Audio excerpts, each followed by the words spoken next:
Add to stage. Oh, there is a camera. I gotta. Oh, your posture. Oh, not yet. Posture? PC Hello. posture check. You have better Greg, you're not in the shot. Oh yeah. Get in there, Greg. Every time I see myself, I'm like, I Hello. think it's about time to shave my head. Hello. Oh, Brad's in the chat. Welcome, guys. If you are early here in the chat, that's great. I really thank you for being here first off. But the first thing is I'm going to use you guys as a sound test or a sound check. So please let me know if you can hear us. Maybe I'll get the boys I'm joined with to say a little bit as well. Yeah, feel free to mess with that. This isn't all about Dylan. Yeah, you can angle the camera. There you go. Are you able to hear me? I can hear you perfect. Yeah, you sound good. Excellent. Brad sound. Can you hear me? Yeah, make sure we all. Obviously, we're in the middle of a Uh-oh. very busy expo, so it is crowded. There's dogs. We're gonna hear barking, but I think the sound is manageable. So if there are any audio issues, please put it in the comments. And my tech guy here, Greg, who's an advanced tech guy, will know what's going on. Oh. And I can hear you. Okay, cool. So we're going to start. So welcome to my first ever live stream. This is Animals at Home. We are at the Canadian Reptile Breeders Expo, and it's a really cool event, one of the biggest pet reptile expos in the country for Canada. And I'm joined by Greg. How do you say your last name again? Nikitin. Nikitin, that's right, from Beneath Academy. So if you've been following me on Instagram, you see me tag him in a couple of things. He's going to be my helper this weekend, either co-hosting as well as help me wrangle people and maybe looking at the chat. And also Dr. Alec Brown is here as well. He's my first guest. So Alec or Dr. Brown has a lot to do today. So we're going to take a little bit of his time, and then we're going to have just a bunch of people coming today. It's going to be a revolving door. If you follow me on Instagram, you probably heard me say yesterday, this is going to be a much more loose and laid back show than you're used to seeing me do. Typically, I'm pretty structured with things. You can't structure things when you're in a live environment, and we're just going to have people passing by, and we're going to grab them, and we're going to have good chats. So it's going to be fun. Welcome to you both. Yeah, thanks for having us. This is great. You got to get a little closer. I got to get closer. Don't be I'm not afraid of used that to thing. this, yes. Well, let's start with Dr. Brown then, because Okay. I know you're on limited time. So first, why don't you tell us what you do here? Because you're actually you're an employee of this expo. Employed by the show. And so I typically think of myself as like the kind of welfare advocate or assessor. So I go around to all the different booths and look at all of the different animals and talk with most of the vendors to make sure that all of them look to be doing well. By that, mostly we mean we want them to look healthy so that we don't have any obvious signs of infection or some kind of problem with them, and that they're in good welfare. So we want them to be in adequately sized enclosures, have access to food and water as needed per species, because everything's pretty different, and that their temperatures and everything else are okay. So you actually have to go through every booth and look at every animal. I go to every booth and I look at every animal. Do you have an idea how many, like the head of animals? Oh, how many head? I do not know. Thousands, definitely. Are you in charge of the backside too? Yep. Okay, Go so over for people there, who too. are unaware, this is a massive room we're in. We are in a huge reptile section, but also there's a fish section. And then after that, there's like a mammal section, cats and dogs. So that's all you. Cats, dogs, and then there's a bird section. Oh, as well. and birds. So Yeah. it's the pet. This is the pet expo. So the reptile expo is just folded into this. So it is a massive So the birds job. should actually be over here.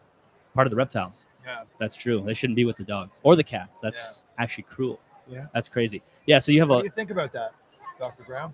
I mean, if you want to split them up genetically, then sure, you can bring them over with the rest of the reptiles. But I think that they have like a specific booth designed for that area. So that's why they're there. Being somebody who's currently recording a live podcast, I'm very happy that we don't have macaws next door screaming into the mics. So, and so tell us a little bit about what, because you're also a hobbyist too. You're not just an exotic vet, but you also keep animals at home as well. It's not a very original story. I'm sure, I think most of the guests come on and say a very similar thing. Yeah. When I was maybe 5 or 6 years old, I think I got my first pet, which was a gray tree frog. Named him Sticky Feet. And then from there, I've had many different reptiles. After that, some garter snakes, still a temporary sort of thing, which I don't recommend nowadays. But recently, I'm really focused on poison dart frogs and electric blue day geckos, so tiny little species. And for a reason, I like having really small animals because then I can provide them with a huge enclosure, lots of enrichment very easily and more affordably than some of the bigger animals. And they're diurnal, they're really brightly colored, so I can see them all the time, and it's an interesting pet. Yeah. I mean, that's a drum I beat all the time. People know I talk about that, keeping smaller species. A Yeah. monitor guy is sitting right here, but keeping a smaller species, it's just so much easier to provide. Yeah, and, exactly. Set up things that you don't. I mean, you have to reinforce everything and make sure that the animals aren't going to destroy stuff. So Yeah, but it's a different interaction. Yes. Totally. You Yeah. develop a different kind of relationship. Absolutely, with the animal, and that's the flip side. Yeah. Yeah. I'm not against monitors. Well, I was we a got little to- hurt by that, but We got to turn you up. yeah. Or should If I I turn you had- down because you said maybe that? turn me down. Yeah. A lot more money and a lot more space, I would definitely have. Yes. some Hopefully monitors. my wife's not watching this. Yeah. There you go. She Nice. never does. Yeah. And yes, you do have an amazing collection. And, Yeah. Dion from Reptile, people would have saw you just did a tour Yeah. of your place. And you Yes. clearly do a good job caring for everything. And Thank you. it's well done. I always wonder because I'm a very anxious reptile keeper. So when things aren't perfect, which is 100% of the time, it really drives me crazy. And I wonder, as a vet, Yeah. are you is it one of those things where ignorance is bliss for me? Or I don't know how it works, but I imagine that think- you're always worried. I tend to. A lot of people do worry a little bit more than they would need to. Most of the animals that we keep in captivity are extremely hardy. Mhm. Like most sick animals, or especially animals that are passing away, they've been sick for a long time. Weeks, if not months, sometimes years, if we're talking about tortoises and turtles. So there's quite a bit of flexibility. Yeah. And with that in the back of my mind, I'm not as anxious about most animals. The specific dart frogs that I have are a little bit famous for being more intricate and less forgiving. So I have the enclosures all set up, very dialed in for months and months before I put the animals in. So then I can be pretty sure that they're doing okay. Yeah. Yeah, you just got some histrionica, didn't you? Or- Yes. Yeah. Yeah, you were part of Histrionica that last That's, fall. that big order. Can you tell us a yeah. little bit about that order? Yeah, it was that I was extremely nervous about. Yeah, I'm sure. I was thinking about it. I lost many, many hours of sleep about it. We ordered in some frogs from Tesoros to Colombia. It sounds a bit sketchy on its face, but it's actually a great cause, in my opinion. So they have an organization with the government down there where they have permits to collect a certain number of frogs. Then they breed those frogs in captivity and release a certain number back into the wild. So they're repopulating. That's cool. They release more than they've captured originally. And then they also sell them to hobbyists to get the funding for caring for the frogs and the conservation and that sort of thing. Wow, that's really cool. So That I is was cool. looking Yeah. into these frogs. Nobody has them in Canada. Literally nobody. I guess not nobody. Indra in Calgary, he had, I think, 4 of these large obligates. 2 of them were females of the same species. So we had one breeding pair of the redheads. I couldn't find them anywhere else, so I was investigating further, which led me to Tesoros to Colombia. And then I was messaging Ivan. It took him like 3 months to get back to me. I think everybody's messaging him. And there are a lot of tire kickers because they get pretty expensive. So Yeah. he messages them, then you find out how much they are, and he's like, I don't know. Yeah. I'm going No to way delete I'm my gonna get entire involved in Facebook this. now. Yeah. So then we were really trying to get them over here, but the shipping window in Canada is so tight. If it's 30 Right. degrees Celsius, we get pretty worried about the Yeah. frogs and the transport. Theoretically, they should be okay for a little bit on the airport, but if there's some kind of delay, which was happening a lot with all of the COVID restrictions and changes, and the frogs are on the airport runway for an hour or two, they could all be dead, and that's $50,000 plus just down the drain. Yeah. So for that, I was very Because worried. that box was around 50 grand. right? 50,000, Yeah. more than that Canadian. And Yeah. all you paid for it all. We just gone. I think there's supposed to be an alive arrival guarantee. Yeah. However, it's an airport problem. And it's not happening. Yeah. Because it was Yeah. split between how many of you? You, 5 of us. Mike Taitula, Dion? Diane wasn't there. Mike Tatula was. Chris Stewart, who's here as Yeah, well. yeah. And then a couple of other people. Indra got a couple more frogs. Okay. Wow. Yeah, that's a commitment. Yeah. I would be nervous about that too. Yeah, Opening there that weren't box. many frogs. They're Yeah. high price It's already per frog, happened, and I'm nervous unfortunately. for you. Yeah. We got them in. Everything was great. The frogs looked perfect. There was That's like awesome. one tiny bit of nose rub, which you'd see with many things. But Yeah. a few days And later, you they were gave that one to totally fine. Mike, right? Yeah. Mike has that one. Yeah. Oh, that's But now cool. most of them are breeding for us, so it's been very. So you'll be able exciting. to sell them and Yeah, if you want some red Lamani, they're here today. are you Go see selling Mark that? Pepper. He's Mark- got okay. 3 of them. So Oh, he's selling your wow. phones. Okay. Yeah. Cool. Already, eh? Yep. Wow, that's cool. Hey, and for those who aren't totally unfamiliar with obligates, can you just quickly give Yeah. us the rundown of the challenges with breeding them? So the genus is Uophaga. Oo means egg, and Faga is eater. And they get that name because they're obligate egg eaters as tadpoles. So the female and the male, they lay the eggs. The male fertilizes them in a little cup. When the eggs hatch out, they're transported to a bromeliad axle, a little cup of water, and the tadpole lives there for its whole tadpole life. The female frog comes every few days and lays some unfertilized eggs, and that's the only thing that the tadpoles eat. So you have to leave the tadpoles in with the frogs, obviously. And if the female stops feeding for any reason, it's game over. The tadpoles are dead. So that's why they're so expensive, and it's so nerve-wracking to get them. And just keeping More those chickens. axles full too. I mean, obviously you have a misting system running, but it doesn't take much to like dissolve or to evaporate. Yeah, a couple Mark was milliliters. just telling me that he had a bromeliad rot out. He didn't know why, and there goes 3 tadpoles. Yep, that happened with some of my Yeah. Mississauga. Yeah. That's a sad The day. one thing I thought was really cool when I first started working with them was the male would go back and make sure the eggs stayed wet. And so it's like the female would just disappear for a while. And it was the male's job to maintain the eggs. Once they became tadpoles, she'd come up, throw them on her back, and drop them off where she wanted That's to. cool. Maintain them. Yeah, I was like, this is a really cool relationship. Yeah. They You seem know? to know what's going on. They do. It's also, I found interesting, the male, they call all the time for me. If they're Yes. not raising tadpoles, they're calling all the time. Yeah. But as soon as they start raising tadpoles, he stops. There's no courting at all. He's just And too So he tired. knows there's something going on. Yeah. I get that with a 1.5-year-old. I've got 2 at home. Oh Yeah. my. Yeah. How loud is their call? Like, Pretty loud. yeah. Is it like a disruption of your home? I mean, I have headphones on if I'm down there. If I didn't have headphones on, you could have a conversation. But I don't know. It would be annoying if you're watching TV. I actually used to have my Pumelio in the living room, but my fiance was not into that. Yeah. We had to move them and switch them to the geckos. I remember when I used to have budgies. I just could tune out their sound, Yeah. but then people would come over and be like, "What the hell are you doing? Yeah. Like, these Yeah, birds, I yeah. can't even hear the TV." And I'm like, I really like the sounds. Yeah. Like every time I hear it, I think, oh, this is a reminder that they like where they are. Yeah. I'm That's doing cool. things well. Exactly. And it Mine sounds weren't as nice. big. Like these are big. The Pumelio, I find, are the loudest. But like I had like my blue jeans I found were like not as offensive as even some of my Ranatomea Yeah. that I was keeping, because they sound like a little baby duck. Mm. And it was just, there was like an endearingness when I'd be out in the house and I'd hear yeah, and yeah. it was just, yeah, it was great. That's I cool. loved having them. Yeah. And then from as a vet perspective, is there anything that you watch for specifically that keepers might miss? I mean, for frogs, it's really weight loss is the big thing. Okay. Unfortunately, if you have a sick frog, you very likely have a dead frog pretty soon. There are a few interventions that we can make, but just like with most exotic animal keeping, prevention is the most important thing. Yeah. Want to make sure their cage is okay, and if it's not, then we run into issues. Yeah, I guess you're in this fungal breeding environment, right? Yeah. Like Yeah. things can grow fast when you're Yeah. hot and wet. Have you had Dr. Oz on, Frank Ossipoff? I know he was on Amphibicast. No. But he's like a veterinary pathologist in the States. Way Okay. to market other people. Wow. No, don't worry. I have Dan's sticker on the back of my computer. And he really does a lot of amphibian work, and he kept Yeah, a yeah. bunch of dart frogs as well. And he talks a lot about the different parasites that you can get, and some of them, like strongyloides, they survive in the frogs, but they can also survive in the enclosure. Right. So typically with most parasites, you treat the animal.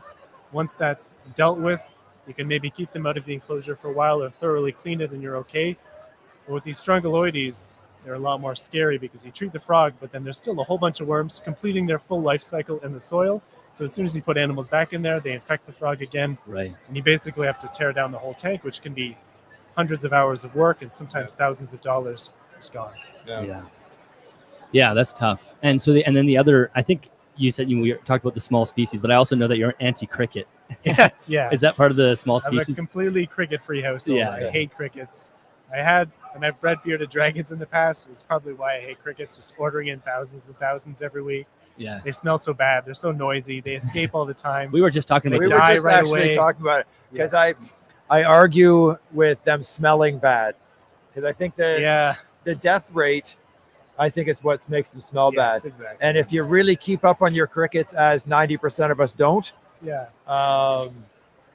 they stink and they die, or they die like, then they stink. honestly, once I took my cricket keeping more seriously as like an active Yeah. animal in my animal room, Yeah. man, they don't smell. Yeah. And I focus on smaller crickets because I also don't like them singing. Yeah. If Oh, that's you true. spend the time, I'm sure you can Yeah. keep them well and they won't smell. Yeah, but but- I have zero interest in Yeah, that. and that becomes the catch. Yeah, It took me a while to hit that point. Well, maybe let's talk a little bit about the Lidodactylus. I don't know why I always put the syllable or the emphasis in the wrong spot. And then we'll let you go because I know you probably have lots to do. So tell us about that project. Yeah, the electric blue day geckos, very small little guys, maybe like 3 inches long with their tail. Unlike anything else out there, in my opinion, the males are bright blue, hence the name electric blue day gecko. And it's a crazy blue too. Very bold. They're out all the time. They're basking all day. So it's not like you've got this incredible looking gecko that you never see, which sometimes happens. And then they eat a lot of Pangea, and I can feed them fruit flies, so I don't need to worry about crickets. I got them maybe 5 years ago, and I've been breeding them consistently from there. Right now, are you selling any this weekend? No. Well, I think Tails and Scales has some. Okay. They're typically wholesaling nowadays. Oh, okay. Cool. Yeah, it's just easier. Yeah, that's a cool species. Yeah. You want to see that species a little more popular, I think. Yeah. I think like when I first got them, nobody had them. I got the one pair that I could find, and then I've sold a bunch of them, and a few of the people that I've sold to are breeding now as well. So you can definitely find them on Kijiji and other places nowadays. Yeah. It's nice when that when the price point gets to a manageable point, but still keeps them not frivolous. Yes, no one's going to say, "Oh, I want a blue gecko, so I'm going to spend $40 on something." And then they can be active in the hobby at that point. Yeah, that's cool. Similar kind of conservation story. In the wild, they almost definitely will be extinct at some point. But they breed really well in captivity, so at least we can have them there. Yeah. Cool. Well, Dr. Brown, thank you very much for stopping by. This was fantastic. Me. We'll be talking throughout the rest of the weekend, but I know that you got lots to do. Go back to looking at every single animal, and we'll run into each other again. Sure. Yeah, thank you very much. Soon. Yeah, awesome. All right, boys. Are you guys ready? Let's do it. Come on down. I'm gonna run away. It's a little bit quiet to hear you with your headphones on. I know. That's why There's my so much headphones back on. and there's so much noise. Yeah. That it's like I'll talk a little louder. Yeah, it sounds okay. So as we switch guests here, I want anybody in the chat, just let me know how the audio is doing. We've got two new gentlemen joining us. Greg will be in and out the whole time. And if there is any audio issues, please let me know. You guys can kind of get sort of close to the mics. You don't have to get super close. And then, so Greg, so if Annalise is around, I don't know if she will be. So maybe Marc Can Gecko. Yeah, 15 minutes. Yeah. Okay, sounds good. Boys, welcome to the podcast. Thanks for having us. Yeah, thanks for being here. We got Brandon and Lucas from the Alberta Reptile and Amphibian Society, and we've had Brandon on before. Were you about to say something? Yeah, I've been here before. It was like last year, I think it was. Sometime. Yeah. Was it before? It was before the Expo last year. So maybe sometime in the spring last year. And as I said to you guys, or to you, Brandon, last time, and I said to you earlier today, I think you guys are doing it's the perfect template for what amphibian and reptile societies should be, because you're able to bring in money and then use the money for things. So why don't we just let's start with the fact that it's the 40th anniversary next year, right? And so there's some exciting things surrounding that. Yeah, so next year's our 40th anniversary, so we're really looking forward to that. We started in 1984, so that was before I was even born. So, so it's pretty exciting to be part of an organization, especially in our industry that's been around for that long of a time. I think we are the second oldest society in Canada, next to the Ottawa Herp Society. I'm just not unsure of their status. But yeah, we've been around for a long time, and we're trying to improve every year on the things that we're doing. So our slogan now is advocacy, conservation, education. So we're striving to do better and better on all those three topics every year. Yeah, it's cool. I mean, like you said, there's like history to it as well. So how long have you each been involved with it? I have been involved in the society since 2017. Okay. And I started about 2012. Okay, so coming up on past a decade. Yeah. That's awesome. Yeah. And next year is the 40th. So there's some exciting just money being raised and some projects that you're putting that money towards. Can you talk a little bit about that? Yeah, so for our 40th anniversary, we're trying to raise $50,000 for 2 grants at the University of Calgary, one for conservation-based education and one for veterinary education. So in the exotics field, because we don't have a lot of exotics vets in the industry across Canada or North America. So we're trying to help fund that education. And I mean, it's so important that the people who, I always say this, like for the non-reptile keeping folk, you want them to look at us and go, wow, look at that organization. They've done this. They're actually funding conservation. They're funding degrees or whatever it is. It looks professional. It's what we want to see in society. And it makes us look good. Like no one's going to think you guys are weird snake people. it's people that are actually helping the community, Yeah. which is so I mean, key. We do have weird snake people, Yeah, you can't necessarily get away from that, but yeah, but we are trying to give back to the community and grow that community as well. yeah, I love that, and I think there's so much potential. Like with every herp society across really the world, there's a lot of opportunities left on the table. So when people hear you're going to donate $50,000, I'm sure the first thing people are thinking is, where the hell do you get $50,000? How are you guys generating enough money to be able to do that? So we generate money from doing the expos ourselves. So we host our show twice a year. So we use some of that money. And we're also trying to crowdfund with doing 50-50 draws and other stuff that we're trying to come up with to reach that goal for the end of next year. Yeah.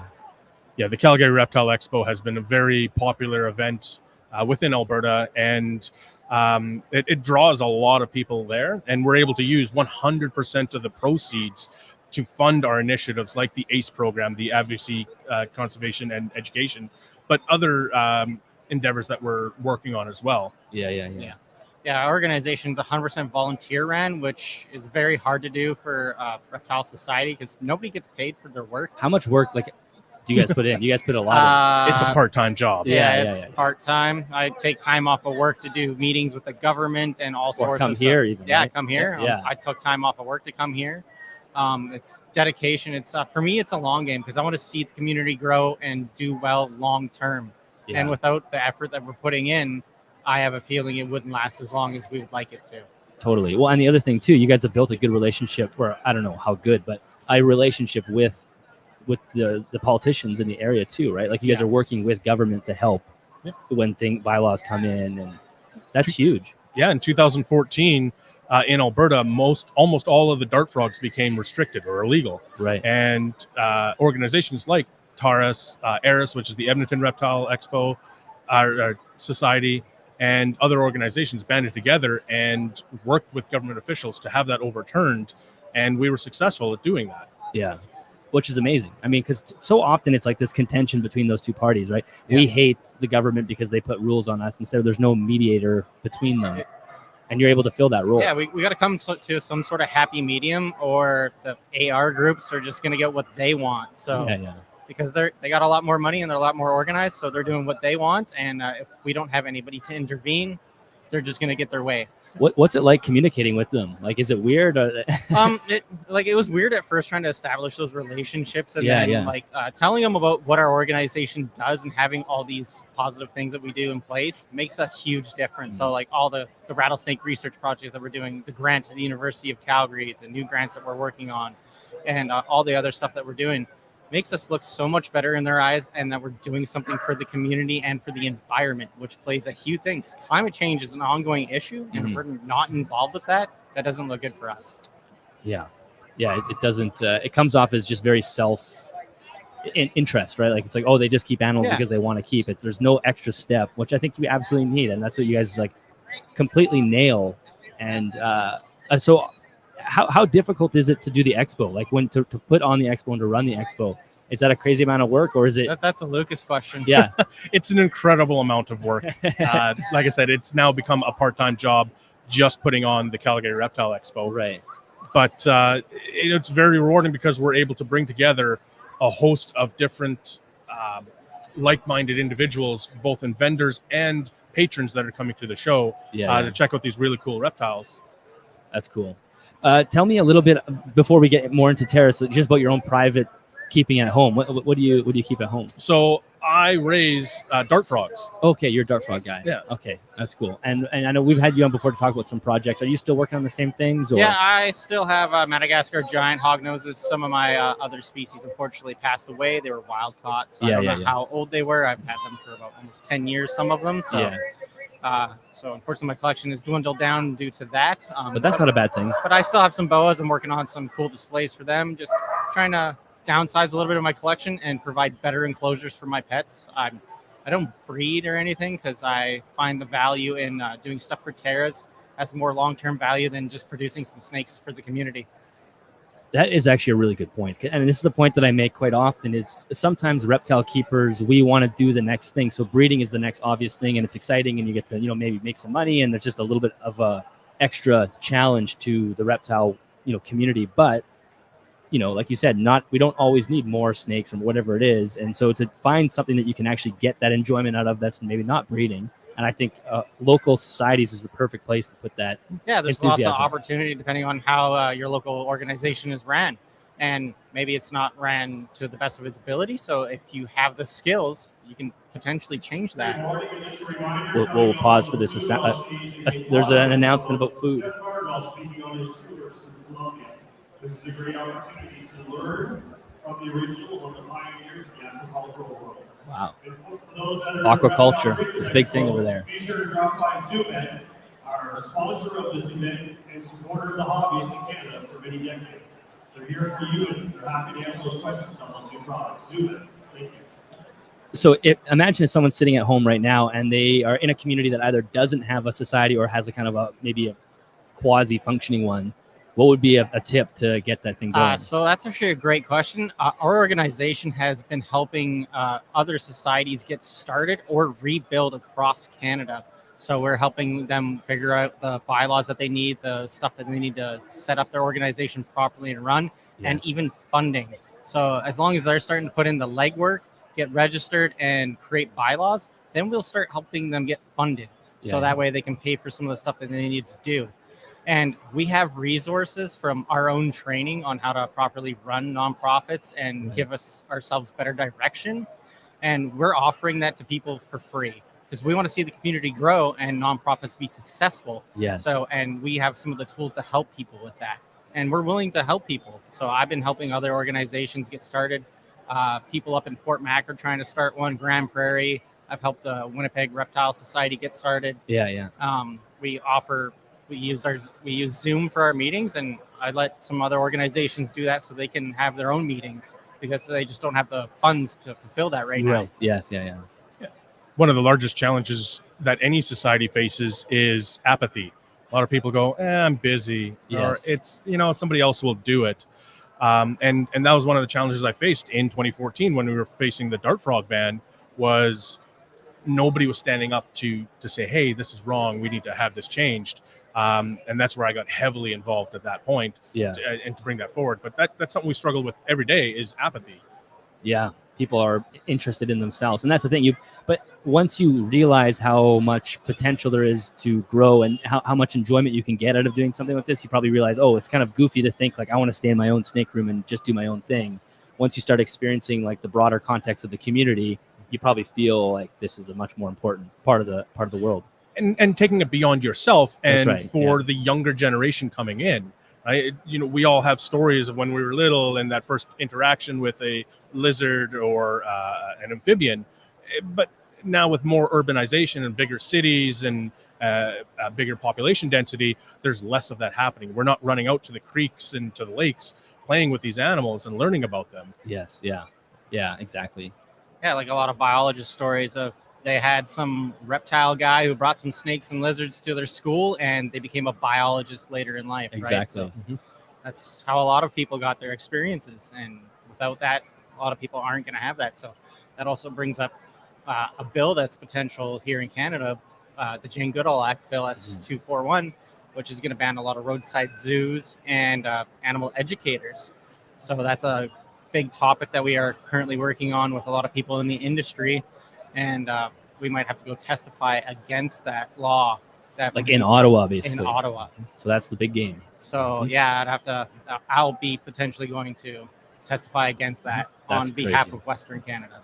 But if the societies didn't exist, you wouldn't have joined and you wouldn't have that opportunity to speak to the politicians and legislators that are making these laws. Or the experience, right? Like you've already done you worked on bylaws like Fort Mac, these dart frog things. Like you kind of know how it works. If you got thrown into Ottawa, like you're kind of screwed. Yeah. It's intimidating. Yeah. It is very intimidating, especially even just on a municipal level, talking to people who don't necessarily understand this stuff. Because I've had to tell municipalities, they're like, hey, we're going to ban all exotics. I'm like, so you're banning Little Susie's guinea pig and Tommy's bunny rabbit. Hedgehog. And they just think they're banning tiger kings and people from keeping bears and getting their faces ripped off by orangutans. Yes, But that's not the case. Yeah. Because like in Alberta, we're done provincial for legislation. So you can't own tigers and stuff legally. So that's a different entity that deals with that entirely. Right. Can you? We were talking before we were recording earlier today, just about the other thing that you guys talk about as well is just the safety and the winter power outages and things So like one that. of our That's other another programs, part of education, is our pet safety awareness program. So we started off with emergency pet stickers. So please save our pets. It's more inclusive for all reptiles. Do you want to grab one right there to show? Yeah. Yeah, you've seen these before on people's homes. Please save our pet. The camera's house is up on there. fire, You can and hold it it only has a picture of cat or dog.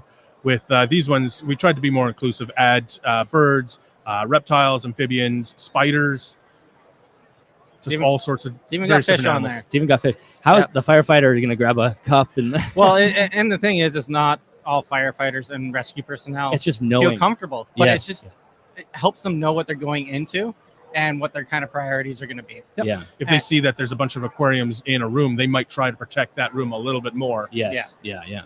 That makes sense. And so we're developing on this program more with the city of Calgary and some other organizations for best practices. So for breeders, it's going to be inspecting your equipment more often so you don't have a fire in your facility. Yep. For people at home, heat tape. It does not last forever. It's kind of one of those things where you tape it to the bottom of your enclosure, you stack all your reptiles up, and you forget about it. Yes. But all this equipment is being ran for 10, 12 hours a day, heating and cooling, and plastic doesn't last forever. So things fray. There's equipment that does fail. Even if you have thermostats, there's still a high chance of it failing. For house fires, is it mostly heat tape in the reptile world? Is that what's the culprit? Yeah, heat tape does have a high chance of catching on fire and burning the enclosure and potentially the animal inside. Yeah. I've had an experience with that with 6-inch heat tape on an enclosure, and it burnt through the PVC.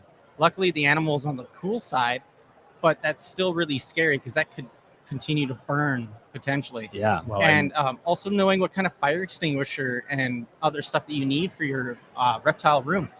What if there's any sort of emergency? Fire is kind of the worst case scenario, but what if your furnace kicks the bed and it's minus 30? Yeah. What kind of stuff should you have on hand to keep your animals warm if you're not going to have power for 24 hours or 3 days? Because a hot water tank is only going to last so long because you don't have power. Exactly. That's a short-term solution. Yeah.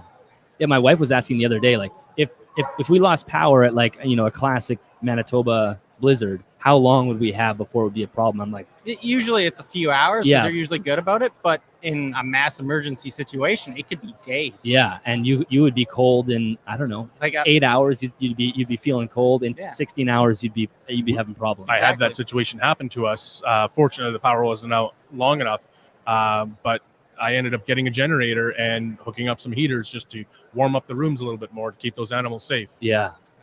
That's key. Yeah, and like out east here, sometimes I get severe ice storms, Mhm. and that can knock power out for days because it's knocking out a lot of the grid system, right? So, Yeah. Take a look at the ice storms of '95 in Montreal. Yeah. That took weeks to fix. Right. Yeah. And then there's other situations like up in Fort Mac, they had forest fires. They had to evacuate the whole town. People could not go home to save their pets. So Yeah. what kind of procedures can we help municipalities deal with that situation? Because they had volunteers going to people's homes. There's people with 80 birds in their homes or a bunch of reptiles, and some of those times those volunteers aren't comfortable dealing with that. Of course. Yeah. And that's actually where those stickers come into play. So it's not necessarily the firefighter dealing with a crazy situation like that. It could be where the residents have had to abandon their home. And in Fort Mac, you're right, people were not able to go home to save their pets. They were forced out of the city, but then approved crews could come back and check for residents that are still there. They'd see the sticker, see that there's multiple cats, dogs, aquariums, and hopefully be able to keep those alive or find new homes for them. Yeah. Get someone to come down who's actually able to do it. Recently with the forest fires, we got contacted about some snakes from Yellowknife. In BC. Oh yeah, up north. Yellowknife, which was really surprising. They flew in on a charter plane and Wow. dropped here in Calgary. And so it's very surprising on what people have in pretty remote locations or locations that just aren't more susceptible to fires or floods. Like Fort Mac flooded a couple of years later. So like, can people be prepared for that? Because in your home, you might have all your reptiles in the basement and it floods out while you're doing the repairs where you can put your animals. Exactly. Yeah. I live in a floodplain, but the town I lived in is diked, so it should be safe. But I did have water come in a window well at one point, and that made me think, okay, the first thing I did is get all the electrical off the floor. Like everything is up on the wall now, so it would have to be a catastrophe for the electrical to get wet. And then, enclosures are tall enough where hopefully animals can get away, but you got to think about that stuff. And a lot of the times we're stacking enclosures up, and then our outlets right behind the enclosures. It's not easy access, and you're not thinking about it until, what's that smell? Is that burning plastic? Yeah. Yeah, exactly. Well, one of the problems with heat tape, it's unregulated and it's not CSA approved. So in the case of a house fire, that could cost you your entire insurance. Right, because it's just So there's if it's not manufactured with the cord on it, it's usually not CSA or UL approved. So there's companies out there that are making UL approved and CSA approved products. So you got to make sure that you're going to be able to be covered. Because there's a lot of like DIY stuff that goes on with heat tape. Yep. Even if you are purchasing it from a company that's building it for you to length, it's still DIY. Exactly. DIY.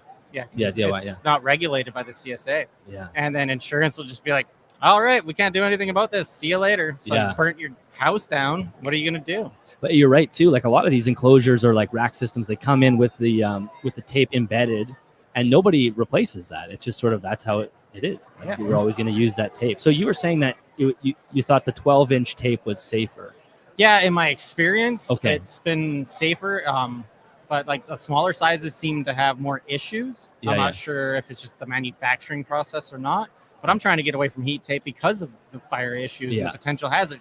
And I'm guilty of this too. Stack a bunch of enclosures, put heat tape on it, and forget about it. Exactly. And then it's a hassle to get at it because I got 100 pounds of rocks and substrate in there, and it's a pain in the ass to get to and hard to maintenance. Yeah, absolutely.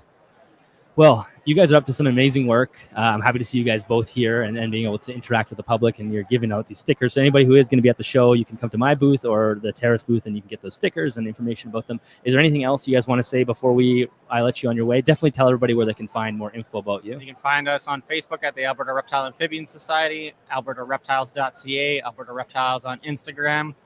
Follow our Facebook page for our expo. Follow Calgary Reptile Expo.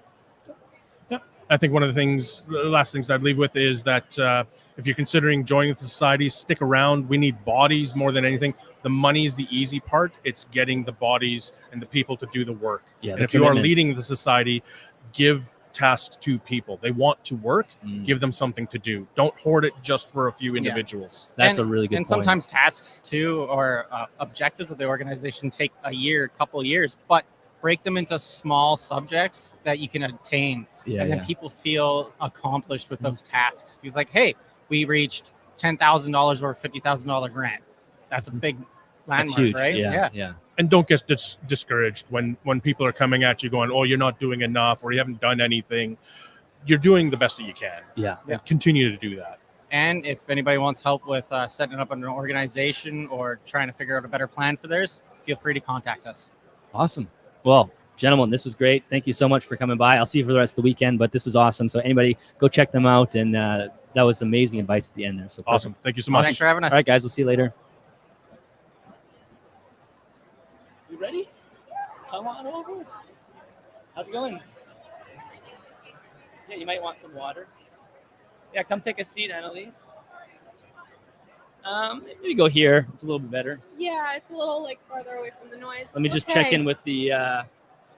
All right, everybody. Hopefully, we're still going well. Please let me know if there are any audio issues, and just put in the chat so we can take a look. But anyway, Annalise, welcome to the live show. Thank you. We were going to do this for a little while, so I'm glad we were able to sit down and actually do it. But we'll do a real one. This is a fun one, but we'll do a real one as well at some point. But yeah, it's been a while. I saw you last year here, obviously.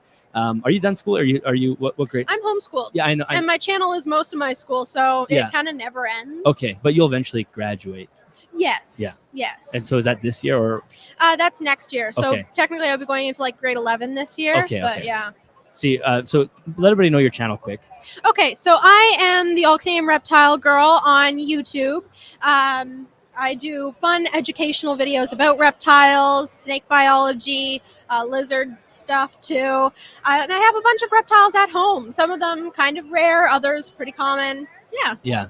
And so the reason I was asking where you are in school is because as people listening now, it's really hard to pinpoint how old you are because you sound so mature. Like you're always, even last year, you sound like you've lived the whole life. Well, thank you. I turned 16 this past March. So I'm 16 and a half years old. That's crazy. Yeah. So you're up to lots of cool stuff. Yes. So why don't you just give a quick rundown of what you actually have at home? Okay, I have a few corn snakes. I have a Schneider skink. I have a ball python. Kind of the basics. Then I also have like chameleon geckos. I have Dumerals boas and bearded dragons. Let's see, what else do I have? 2 cats. Yes, gotta include the cats. Yeah, cats are great. I also have a couple of crested geckos, a little baby, or not baby, but in my mind, she's still a baby, little leopard gecko. Yeah, I got a bunch of reptiles, but most notably are my Dumerals boas and my Macklets pythons. Yes. I do a lot of stuff with my Macklets pythons because they are really such an underrated species, and they are so intelligent. Yeah, they are super underrated. And they're very beautiful to look at as well. Like they have a very strange color. And actually, because I watched your video on them, and I thought they got a lot bigger than they do, but they still relatively small. They're not a huge animal. Well, so when we first got our first Macklets python, Hobbs, he was about 6.5 feet. Okay, you got him and as an adult. all of the sources at the time said males 6.5 feet is kind of big for them, maybe 7 if it's a big male. And females might get up to 9, but then again, more 7 to 8 feet. Yeah. Hobbs is 8.5 feet long, and he hasn't really stopped growing. Oh my gosh. Okay, wow. Yeah. So the information out there on Macklets pythons is not very substantial, and a lot of it is older. Right.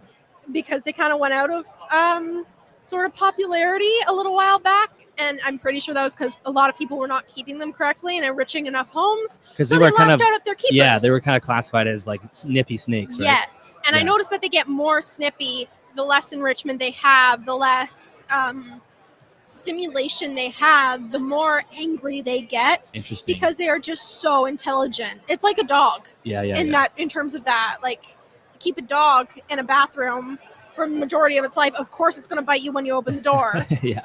That's a good point. Yeah, that's a really. So what drew you to them? Like, why did you decide to get into that species? Well, we didn't really mean to. So there's this pet store in Montreal, and we Is that go where you're there. from? Are you from Montreal? My dad is from Montreal, Okay. He's French Canadian. He likes to say, "Don't worry, he got better." So I have family in Montreal, and whenever we go and visit them, we'll stop by that cute little pet store. And we've been doing this for years, since before I got into the hobby, since I was a small child. Okay. And we went there, and we had a few snakes at home already. And we saw Hobbs, and we just fell in love with him. He was so sweet. He was so curious. He gave us hugs because he was like the first like arboreal snake that we've had that we held. And we just kind of had to get him. And then we kind of got to know him. And then we got Callie, his girlfriend. So was the intention always to breed? Not really, no. Okay. Especially when we got him, we were like, well, maybe. But he is just such a sweet snake that we just kind of just wanted him, especially as a pet. You know? Yeah. And he's so amazing. He's great for birthday parties and stuff like that. He loves meeting new people. That's and people cool. don't believe me when I say that, but he literally loves meeting new people. Like, he'll reach out to someone and go like, "Who are you?" Yeah. Oh, he's so Is the so female good. similar as far as behavior? Yes. Okay. So she's actually younger than him. I Okay. think she's like 4 or 5 years old, whereas Hobbs is like 6. He's 7 now. He's 7 years old now. I can't believe that. So they're a little bit different in age, which means that she is still a bit smaller than him, but she did have 18 healthy eggs. Yes. And 17 of those eggs hatched into healthy babies, which was incredible.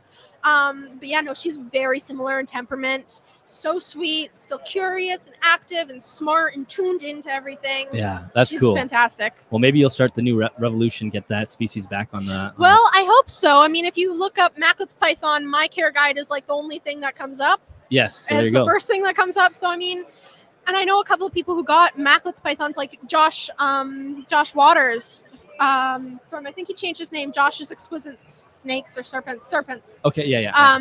He in the UK he got Macklets python, his Yennefer, and he got that one because of Hobbs. And That's cool. absolutely in love with Yennefer. She's such a sweet snake too. That's awesome. Yeah.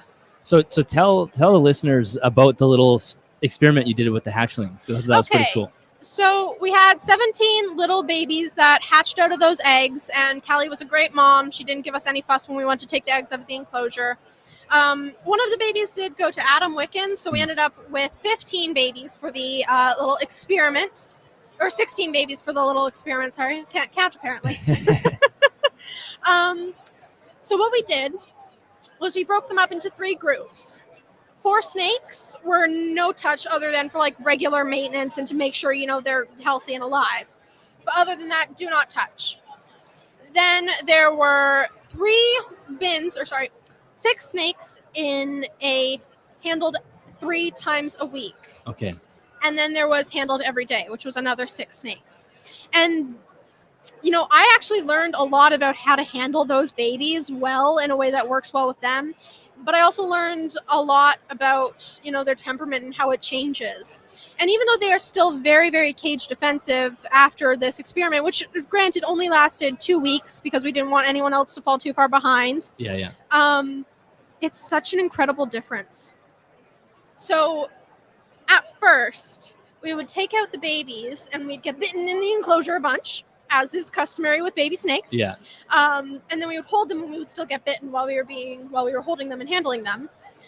But now with the handled every day, at least they calm down once they're out of the enclosure. They get less cage aggressive and defensive. And I find that even the difference between the 3 times a week and the every day is insane. The 3 times a week, they seem more calm once they're out. However, in the enclosure, they are so defensive and they're like immediately back into a strike pose as soon as the bin is open and they're striking at everything.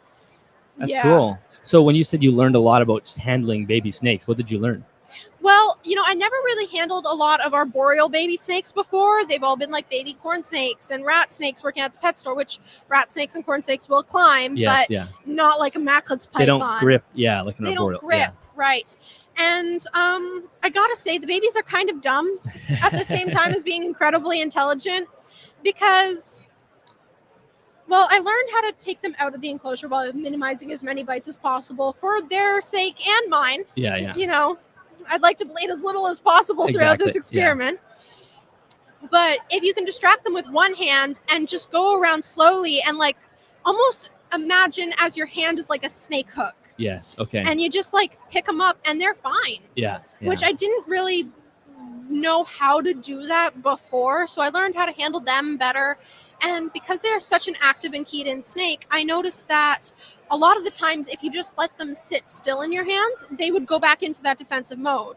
Right. So you kind of have to make them move and keep them going so that they would like stay curious and less afraid, which was very interesting to me to sort of figure out. Yeah, that's cool. It reminds me, someone was telling me before doing like catching wild emerald tree boas just to take photos of, and using their phone is kind of the same thing. Like the phone throws off a lot of heat signature. So using the phone as a distraction basically, and then to pick them up and, it keeps them focused on something without having to feel like they got to bite you. Yeah. And it might seem counterintuitive, but baiting them with that hand over here and scaring them with it almost because this is the target now, ended up with less bites than just reaching in and picking up and trying to be quick about it. Right. Which to me was very counterintuitive, given that I'm trying to make them go over here. You're holding Why aren't their they attention. just striking over here then? It was very interesting. So, and obviously the end goal is to have a clutch of babies that you can sell to people who are going to get a Hobbs, basically. Yes. Yeah. Now, the thing with Macleod's pythons is kind of like, universally, they're going to try and kill you until they get about 4 feet long, 4 to 6 feet long. Okay. And then they're sweethearts and they mellow out. So hence the reputation then. That's And, I think that will be somewhat true, especially with them in the enclosure. But I think that there is also a clear distinction between the effect that handling has on them, even as babies. Sure, they're still going to be bitey, but it's a lot less bitey if you handle them all the time, Yeah. No, that's really cool. So will your goal to be to sell them relatively soon? Like you don't want to have 15 4-foot Macleods? Yes, we actually have someone tomorrow who is going to be buying a baby Macleod's python from us, which I'm super excited about. Don't worry, it's from the handled every day group. We wouldn't give them one of the demon ones who were never handled. But yes, so we are going to be selling them fairly soon. We actually have a few that are spoken for already. Cool. I'm really excited about this and future really clutches from them. So you had already mentioned that your YouTube channel is kind of part of your school. And so you're homeschooled, so you do a lot of, obviously you do your schooling at home. Can you tell us a little bit about that? Like it's like, I talked to your parents and you about this last year because there's this, archetype of the homeschool kid who's like shy and reclusive, and you're like the total opposite of anybody who thinks of a homeschool kid. So tell us about what you do for school. Well, what I do for school is a lot of this, and you wouldn't think that having a YouTube channel would be so educational, but it really is. Everything from the technical side of things with lighting and camera angles and operating camera and editing and posting and in like social media stuff and all of that. But there's also geography, like where this animal comes from and the temperature and humidity there and all of this and the geography of the landscape and that, and then there's the biology of the animals themselves, which can be so interesting, and you can deep dive and go like, oh, I'm just going to look up how this tortoise shell works, and then all of a sudden you're looking at ancient reptiles and the evolution of snakes might be lizards because evolution broke up. And so it's crazy how much you can just learn from a deep dive like that. Yeah, it's super cool. I mean, it gives you the flexibility to do something, and maybe it doesn't work for everybody, but I think it's a really cool model to learn and like be part of the community as well. And the channel's doing it so great. And thank you. And I mean, it also gives me the opportunity to reach out into my community in different ways than if I was going to high school. And I know a lot of misconceptions about homeschooling is, well, how will your child get socialized? Yeah. And it's like, look at me, I'm fine. I'm socialized. I'm socializing. That's right. She's in a huge room. Great. And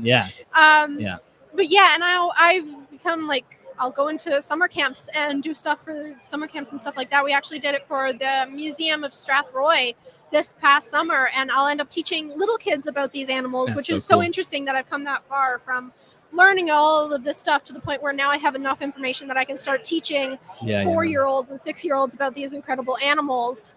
And it's kind of helped me.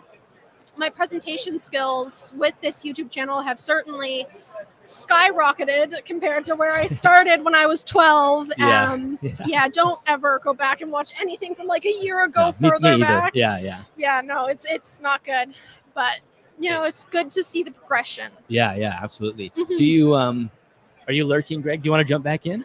Always lurking. Hi. Do you see yourself going into an education career, or do you think that far, or are you just enjoying what's going on right now? I'm not really certain as to where I want to go with this, other than I do want to work with animals and reptiles. I might want to go into animal behavioral sort of sciences. I might want to become an exotic veterinarian. I'm not entirely certain, but I do know I want to work with animals, specifically reptiles and birds and all that stuff. Cool. All right. Well, Annalise, thank you so much for stopping by. I know you got a busy day. I think you're doing are you doing anything else today as far as work? Doing some stuff for the Expo, hosting some hosting duties. I think I'm done most of those now, though. And then tomorrow, not entirely sure, but tomorrow I have to do it all over again, and I have to film stuff for my own video for the Expo, as I have only filmed the intro and one tiny section. And you're at are you at Expo tomorrow? Yes, booth? I will be at the Expo booth from 11 to 1 tomorrow, Sunday. Okay. And I'll be at the Expo all day tomorrow. Okay, so if anyone's going to come today or tomorrow, they can still have a chance to meet you and interact with you. And it's weird because I'm so used to, I never record live, so I'm always like, oh, when they hear this, it's going to be like a month from now. But no, tomorrow you can come meet Annalise. Yeah. So that'll be cool. Please come say hi, people. Yeah. And one more time, the channel. Oh, All Canadian Reptile Girl on YouTube and on Instagram. I don't have a TikTok or other social media, just YouTube and Instagram. Smart. Cool.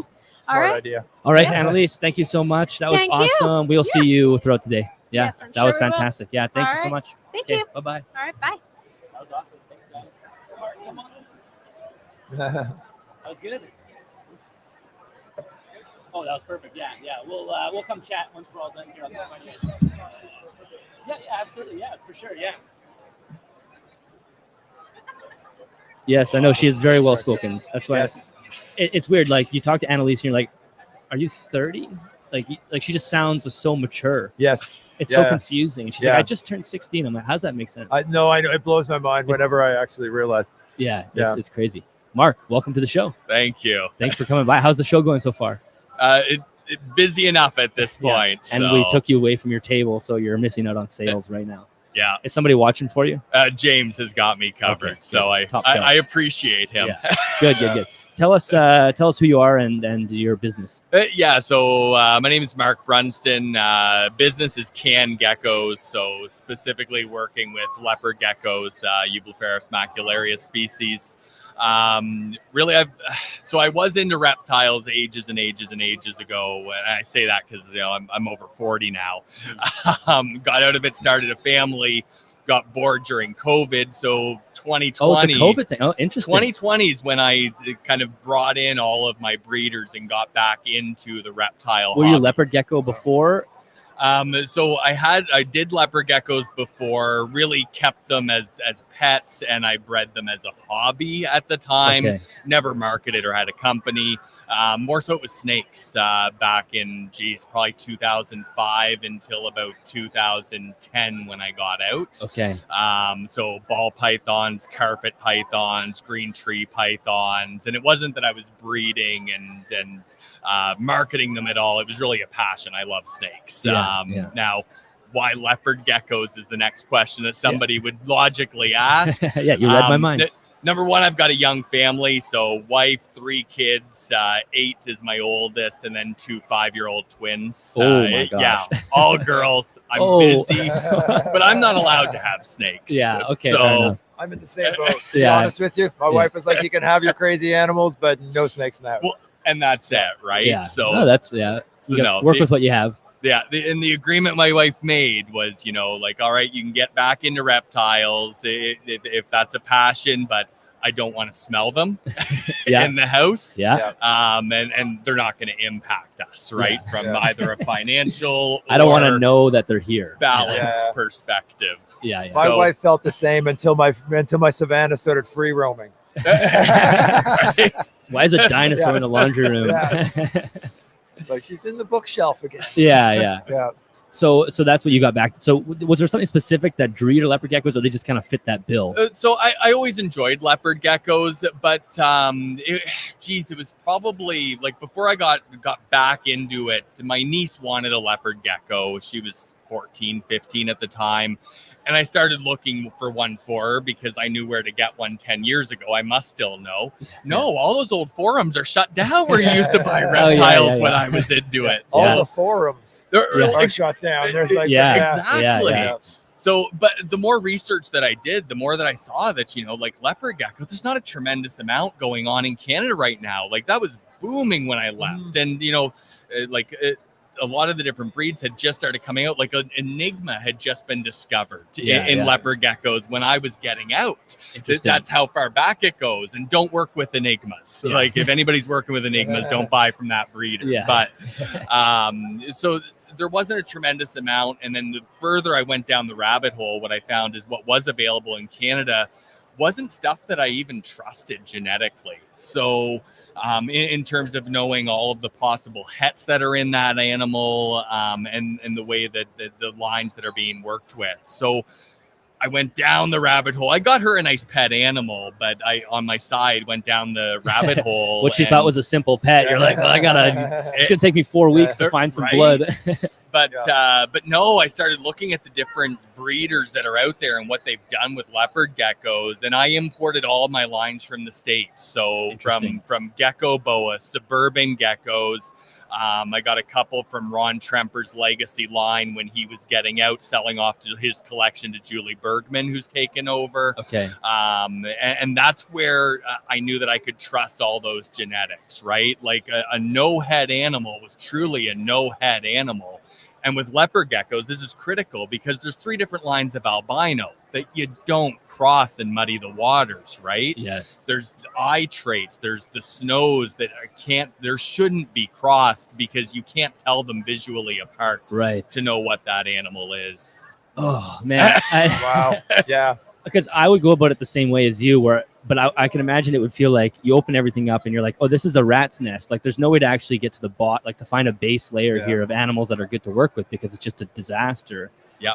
But you did find so those animals that you pulled up were clean and they were good to work with. Well, and that's it, right? Yeah, but I had to spend a lot more money to bring in my breeders to import those animals from the States. I'm paying U.S. market prices. I'm paying the importing fee. I'm paying Shipping. the taxes and exactly. And it's funny. Like I don't have any U.S. sales yet with my own business, because every time that somebody in the States reaches out for beautiful animal that's a good marketable price, they're like, it'll cost how much to bring it into the States? No thanks. It's like, all right, see ya. Yeah, Like, exactly. So there's nothing you that's can do the about cost. it. It's just what it is. Yeah.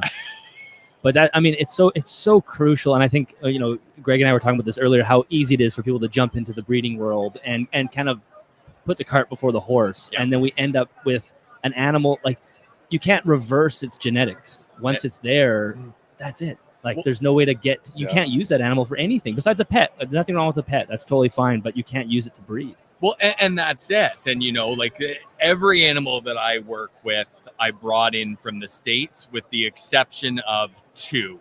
I have 2 animals that I've kept isolated because I wanted to work with a specific tangerine line and work that back into the Mandarin gecko genetics line that I had from the States. But I was diligent in keeping the male female separated outside of this one project and then testing that male against the het traits that could be in it, right? Like, are the albinos in there? Yeah. And this year, I proved that original male that was supposed to be a no head animal as being het for Tremper, right? Oh, okay. So now I'm going down the rabbit hole with him. If I've got to test him to Bell albino, rainwater albino, eclipse, and everything else, just to be sure and secure. Tremper was the most likely. I popped it out, but I proved the point on why I went stateside for the animals that I wanted to be able to trust, because the one that I bought in Canada had hets that weren't. So supposed what do you to be do? there. Like the offspring you can't use, right? No, ultimately that's they're just pets. They're pets. They definitely have that one head in them, and then at that point I just keep testing him out. Yeah. He's worth testing out. The female's not. Right. Because the female, by the time that I test her out over the course of the next 5 years, she's getting towards the end of her breeding cycle. Right. So by the time you'll see her on my table being sold off for exactly what she is. Yeah. There's not enough people that approach it that way, though, right? Like, it's just, I don't know if you saw the episode I did with Rebecca Hassler, which from Dragoon Gecko, and she's very much like that. Like, the blood has to be clean, and you're not just willy-nilly pairing things. I can imagine how much fun it is to look for new morphs and create new things and to work on lines, but you can get so carried away with it without worrying about the health of the animal that it just goes downhill. Absolutely. And then that's the thing, especially with all the line breeding that happens, you've got to watch for different things to start popping out. You can only go so far before you need some fresh blood in there. Exactly. Right? Like, and I'm at generation 3 right now on my Firebolt line that stem back to the same male great grandfather now. So this is the end of this line for me as far as I'll go with it before I bring in new blood, while keeping that line pure as a Firebolt. I can still import in a new Firebolt male to replace the one I've been using. So can you tell us a little bit about some of the main morphs that you focus on? I don't know anything about leopard gecko morphs. Yeah, so Firebolt is ultimately this is one of the males that I have here. Greg, could you hold that up to the camera a little bit? Sure. It's up there. There it is. So it's a tangerine colored animal that also has bold patterning on it. And he's very, very tangerine. The bold will either stay through as it ages, or it'll fade underneath, which you can see he used to have a bold stripe down there that's faded out. But that came from Gecko Boa really made them what they are today for the line bred trade. It originated over in Italy and he took over the project. I can't remember all the lines that are in it, but you're talking Electric Tangerine, Bold Bandit, that have all been crossed into that line. So that's one of the primary ones that wasn't being worked with in Canada at all. I brought them in, and we'll start seeing those pop up more and more outside of just me, Can Geckos, marketing them and selling them, because people see those. I hold. It's a cool looking gecko. And you come and look at some of the babies on the table and how bold they are. This is a representation of what an adult will look like. The babies, they're much more bold and much more contrast. So yeah, the Firebolt. I brought in Cypher, which is one of the newest recessive traits this year, and I'm working with that. So I've popped out a double recessive Tremper albino Cypher this year. So really excited for that project. That's cool. Yeah. Are there things that you look for? Like obviously, like we said, we're working on morphs. You're working on lines. You have the potential to bring out homozygous traits that are not good. So are there certain things that you watch for to make sure you're not bringing in perpetuating issues with the animals? Yeah. So I mean, tail size, animal size, Okay. head size, and I'm just gonna call a spade. Like last year, I hatched out 3 animals that out of 10 from sets of clutches that all had double feet, and Wow. they all had 4 legs, but it almost looked like a spider foot coming off of 3 out of 10. The first one is like, that's weird. That's some incubation temperature fluctuation. Something's gone wonky, real weird. Second one popped out. All right, what's going on here? This might be genetic. The third one is like, that's it. Yeah. You guys are done. That's it. Yeah. Like that you guys are no longer breeders at this point. Yeah. Because there's something genetic going on there that's causing that to happen. Yeah, definitely. Yeah. And so you need that. You need to have that eye, and I'm sure that. Then if you can at that point, can you, like, if you still have the parents, then you can back up a line and then mix something in at that point. And that's exactly it. Okay, cool. Yeah. Now, because you're a very thorough person, obviously. You do this in a thorough way. You spend all the time importing animals. When you sell any of these animals, they can end up in a willy-nilly. Like, do you feel bad? Like, not bad. I'm not even sure what the right emotion would be, but you probably feel like, like you don't know where that's going to go. And are they going to use that animal to mess up bloodlines elsewhere? What can you do? You can't do anything about it. You know what? You can't do anything about that. You can't control where people are going to get animals from. I mean, over time you can educate when they come, but I'm not somebody who's going to sit here and badmouth any other individuals that are doing this or steer somebody who's thinking about it towards or away from anybody else. I'll let my animals speak for themselves, and I'm very clear about what the genetics are on my animals. Yeah. When you walk by my table and you look at an animal, every possible het is written on that label. Yes, yeah. Very small possible het that my Firebolts have Tremper in it.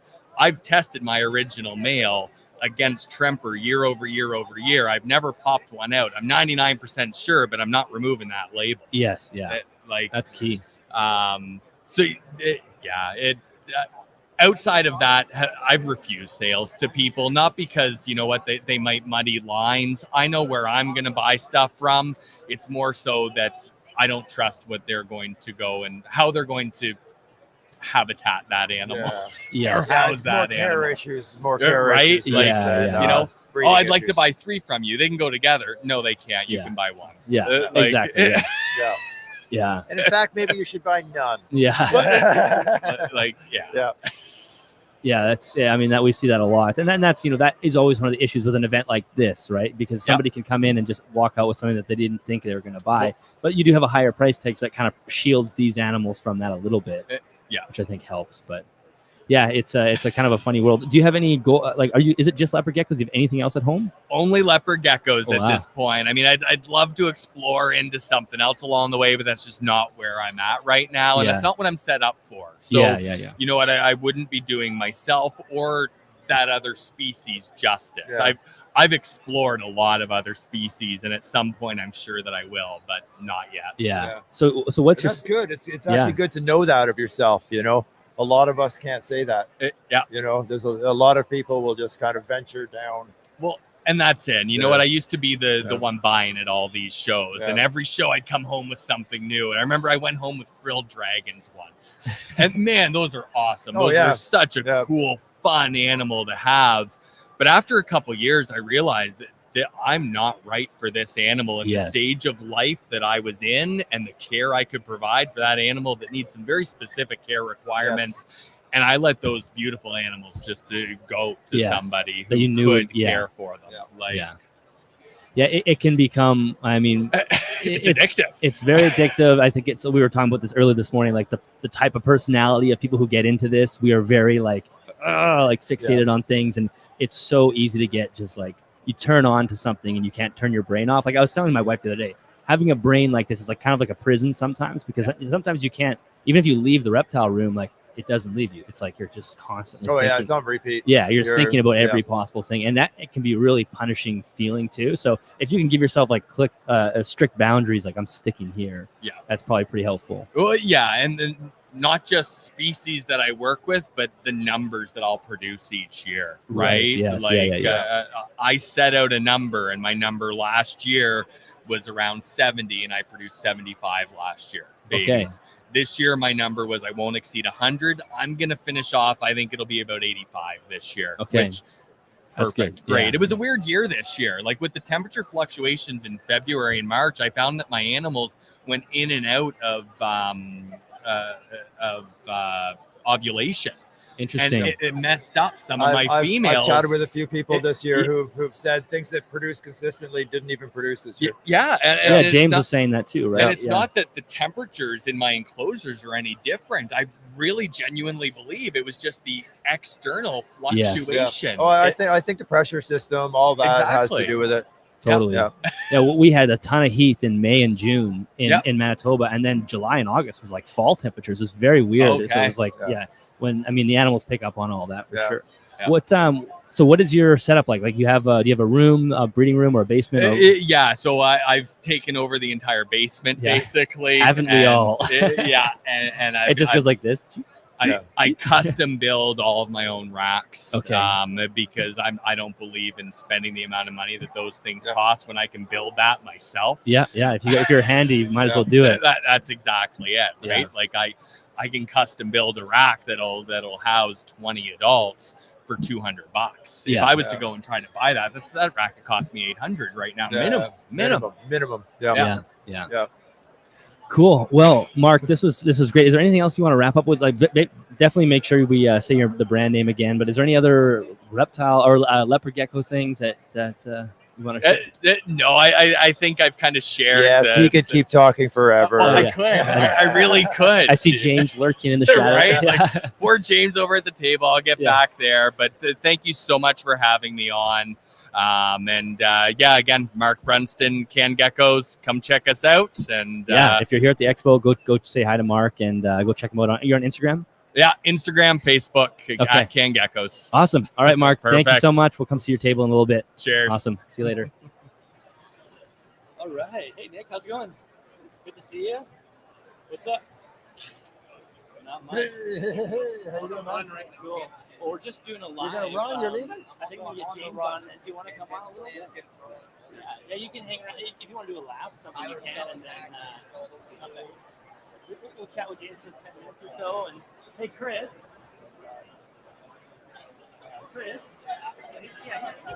He's good. Okay, come on over, bud. Yeah, please do. Yeah. All right, guys, we're almost getting to the end of our hour and a half. It went by so fast. All right, James, sit down, buddy. We might have to adjust this for you. Can I get you to talk into that for me? Hello. Oh, my God. That's perfect. Excellent. So, James, how are you enjoying the show so far? It's pretty good. It's a huge show. It is huge. So you, as far as I understand, you seem to help out at a lot of these shows. I know your dad's over behind us helping with Understory. Usually with Understory, yeah. Yeah. So you must look forward to these. Yep. Because I'm from Manitoba, so we have like 1 or 2 expos a year. So this is a huge one. But I know here you guys are doing like every month almost. Yeah. And you got to miss school yesterday, or did you have to go to school? No, we came this morning. Oh, you came this morning. Okay. We woke up at 4:30. Oh, okay. So you're up early. So, but you have too much energy, so you're not going to get tired. Yeah. Yeah. Okay. Can you tell me a little bit about like you keep reptiles at home? Yeah. And do you remember, because I very rarely interview someone so young. So a lot of times I ask people what got them into reptiles and they go, oh, way back then. So this is pretty fresh for you, because how old are you? I am 10. You're 10. So I think about that for a second. So you can't have been in reptiles for more than a few years. So what got you into it? My dad. Your dad, so okay. When I was 4, we went out to a store called Menagerie. Okay. He went there, I think, when he was a kid. And so he was thinking about getting like a gecko or something. At that time, he had no reptiles or amphibians at home? No, but as Okay. a kid, he did, yeah. Okay. So we decided to get a crested gecko. He took care of it then. Now I do. Yeah. We named him Martin. He's Awesome. pretty old. Yeah. Well, No morphs. no more. It's just a He's just a way classic. older than me. Yeah. Well, I have a crested gecko that's almost twice as old as you. He's 18, so he's Ours, we think, is around like 15 maybe. okay. So he's getting up there too. So that's where it started for you. And then, did you have a fascination right away? Like, were you like, I'm really interested in this, or did it have to grow on you? It took a little bit to grow, but I was very interested in it. Yeah. So my dad said, apparently, according to my parents, as soon as I could walk, I was catching animals. Hmm. So And Yeah. since then, you've expanded the group of animals that you care Yeah. for. So what else do you have at home? I have a Argentine horn frog, Florida king snake, pink-bellied side-neck turtle with a couple gold barbs and cichlids, Okay. and I have some powder orange ice spots. Okay. Excellent. Do you help your dad with the frogs at all? Yeah, he Yeah, has you do. lots of frogs. Yeah, You he's got the probably frog know that. room. Yeah. So you must help him with that. Because I always wonder, because I mean, I didn't grow up in an animal we had like a farm and dogs and whatnot, but I always wonder what it would be like to grow up in an environment where like reptiles are in the house. Like with my son, he's a year and a half. I'm like, what's it gonna be like for him to grow up in a place where there's snakes? Like, it's just gonna be an ever-present thing for him, and you kind of get to experience that. Yeah. Like, it's weird. It's normalized. Yeah, it's normalized. Yeah, that's pretty cool. So, do you care for everything on your own?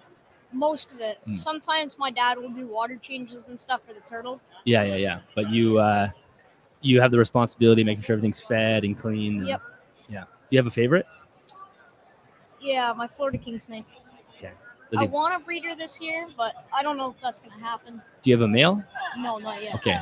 So Gotta get that male. That's So you know it won't happen without the male. Yeah. yeah. The male will be a crucial part of that equation. But I've been talking to some people though. They were giving me advice and stuff, yeah. Cool. like some king snake breeders. Yeah. And then will you sell the babies? If I breed them, yeah. Yeah. Make some money. Get a little start a snake business. Yeah. Why not, right? That would be a good business. And so what when you're here at the expos, what sort of stuff do you do? I see you running around, you're at every booth, but you help out as well. So what Yeah. kind of tasks are you up to? So normally there's 2 booths for understories. So there's one down at the plant area, Okay. and then there's one here at the reptile area where they sell all the frogs. So I'll like restock the leaves and stuff, or if we're out of something like plants, I'll run down to the other booth and then bring it back. Okay. So you're the runner. You're the You runner. do all the work for them. Yeah. Does it feel like work, or are And you you having fun? socialize. Yeah. And I'm We kinda all having know you fun. here. Yeah. You know everybody's name. It's less of work. It's more having fun. Yeah. That's the way to be. It's just fun, right? You get to be around animals, be around people, and like you are you're hanging out with old guys like us. So Hey. yeah, which is kind of it's cool. Like you get to have the responsibility of not only keeping animals, but also interacting with adults and having conversation with people. You're on the podcast. You said you listen to the podcast as well, Yeah. which is really cool. So that's awesome.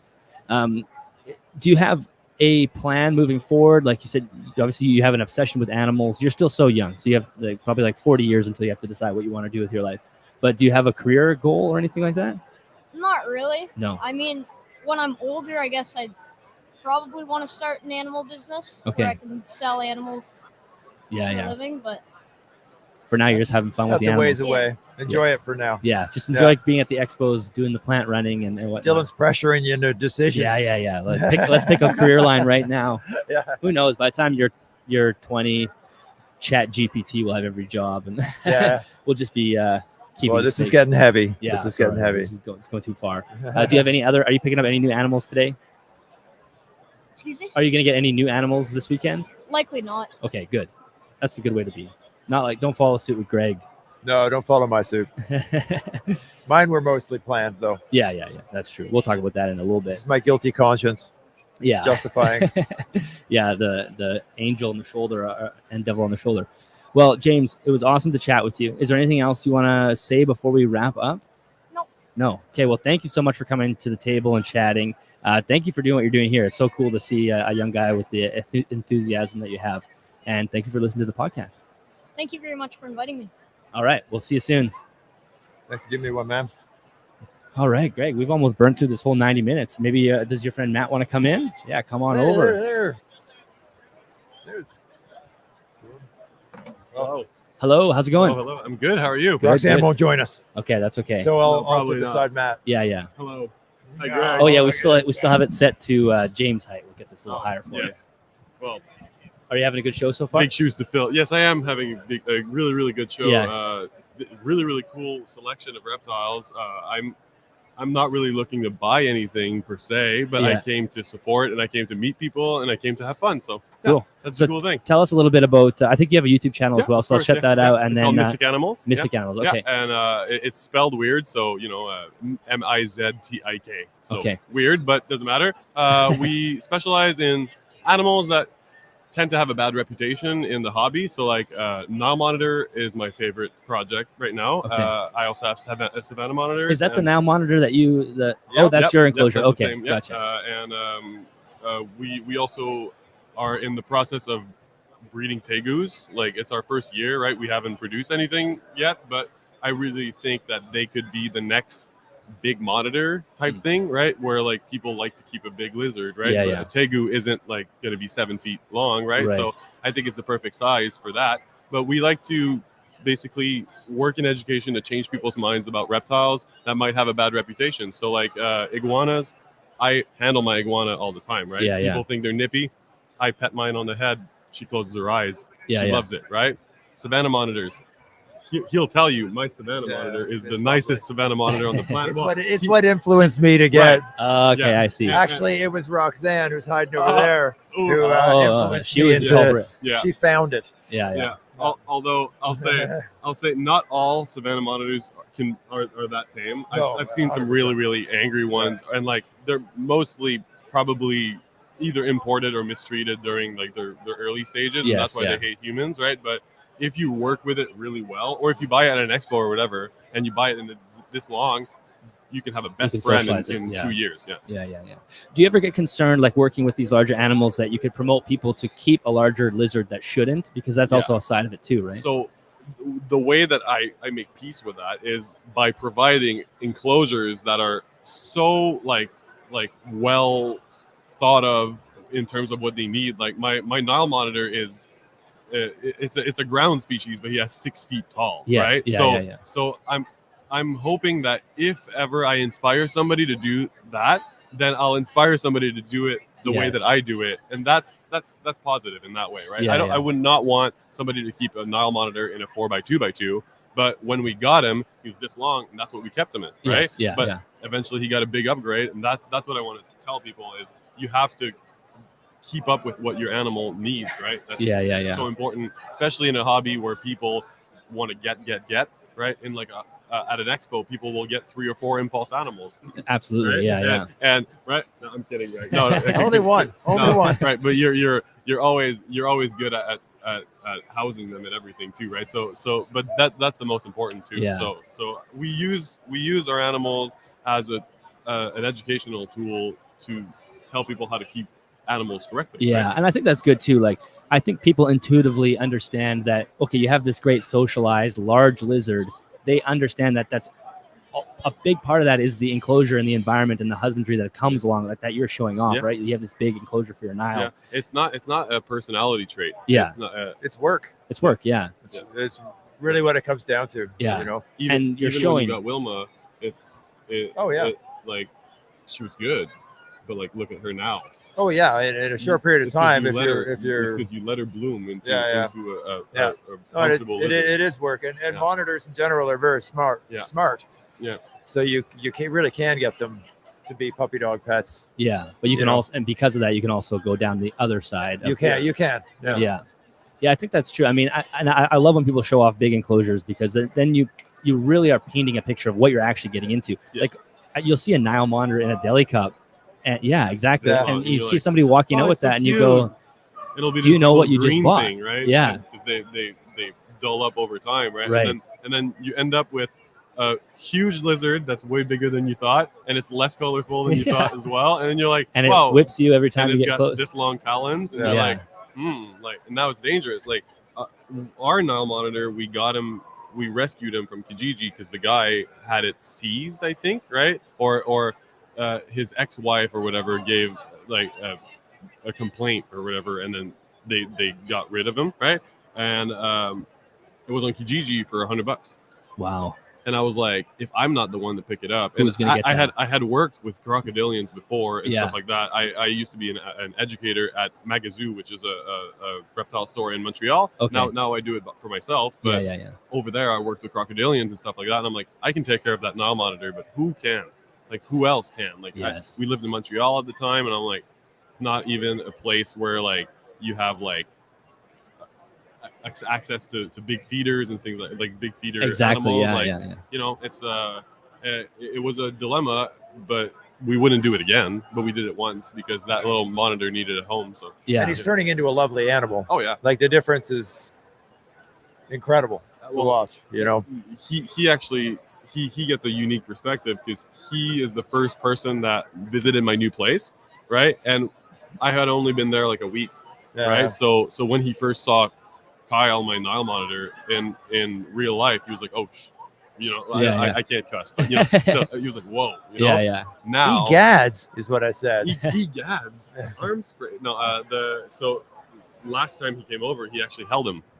Oh, cool. Yeah. Which is like such a It big. was so cool. And progression. he's not small. He's no, not he's small. like 4 feet. Yeah. So he's With the tail. yeah. Yeah. Still, he's Yeah. he's getting to He's a fair 2 years size. old. Yeah.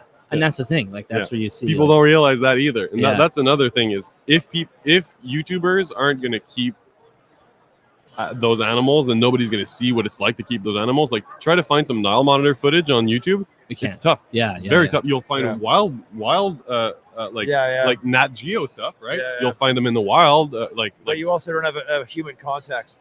Yeah. So Yeah. it's Exactly. Like You can't see how big even it the is. Savannah, like Savannah looks like a certain size, and Yeah. then a person holds it, And and you're you're like, like, oh, perspective. That's big. Yeah. Changed. and then my daughter holds it, and it's like, holy cow, you know. Yeah, it looks like a It's- black throat when yeah, your daughter yeah. holds it. Yeah. But like, I don't know, they're unique, and I like monitors because of that. But so many other things as well. Like we have a sulcata tortoise, right? Okay, yeah. And we picked it up because we wanted to tell people about how the price difference in Canada versus the US means that there's a problem in the US and not in Canada, because here they're $800, right? Right. So yeah.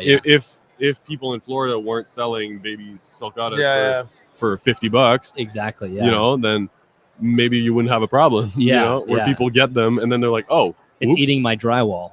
Yeah, You Yeah, know, like, exactly. It's breaking through Yeah. stuff. Yeah. Well, yeah, it can get itself out of a pit, like a concrete like Oh, yeah. wall. Like it could bust through the concrete in a couple of years. You know. yeah. So, Yeah. yeah, it's That's cool though. Yeah. I mean, I think that's needed because I do talk about the issue with large species in our hobby and they become too easy to buy. Yeah. There's not a barrier to entry. Yeah. People don't know what they're buying. I mean, all the monitors, the retics, you buy them in the deli cup, like I said. People, a lot of times, do they even know what they're buying? Like I said, you're going home with a dinosaur. You have no idea. And then it ends up on 100%. Kijiji. absolutely. That was the thing when I was younger with iguana. Yeah. You know, Yes. the common Yeah. greens. Super cheap. They were, $15 or whatever. They were super cheap, and you'd get them, and they, with their tail, be 8 inches or 10 inches long. Yeah. Coming up on the football stage is Daniel We'll wait for Lewis this food announcement. from Reptile Systems talking about the essential lighting that you Oh, there's a presentation. your aquatic plants. And these are the things you could be going to if you arrived at the Exactly. CRBE. Oh yes, you definitely should come. Yeah. It's fun. It's fun here. Yeah, you can come today, meet us now, come tomorrow. Yeah, but yeah, it's so many people got them because they were so cheap, so affordable. They thought, oh yeah, I could just put them in an aquarium Yes, and they're yeah. good, and then they grew up. Yeah, You know, that's what happened and- with my iguana. Yeah, and They it's put such them a in common, Oh, it's so such a common pattern, and I think it's one of the reasons why they got banned in so many places or Yeah. restricted. Yeah, You know, because they can become know, dangerous, right? maybe Yeah. excluding Florida, but a lot of Yeah. other places Yeah. did it for that reason. Yeah, Not and- that that's a political direction we need to and go. their Yeah. bites are actually quite damaging. Yeah, They so, are. like if you have a family and you have a free roaming iguana, which I don't recommend either, they Yeah. should have an enclosure, right? And also their humidity is supposed to be 75 to 85%, right? So you can't provide that in a house It's no. at all. Yeah. But also, if you were to have a family and a free roaming iguana, That's you dangerous. could get a finger off or Oh, something. yeah. Because I've seen some bad pictures. Oh, I mean, yeah. Robin from Ontario Ontario Iguana, she posted a picture of getting a pretty nasty bite from one of hers. And it's a stitches thing. Yeah, They're crazy. My iguana, it's a bit of a special case. She's 7 years old and she's this long, plus the tail, right? So she's severely growth stunted because she was put in an Exo T.A.R.A., the two front 36. Okay. Right. Yeah. 36-12. Oh my gosh. Yeah. Wow. Yeah. That for the first 6 years of her life. And I was like, no. So now she's 6 feet tall.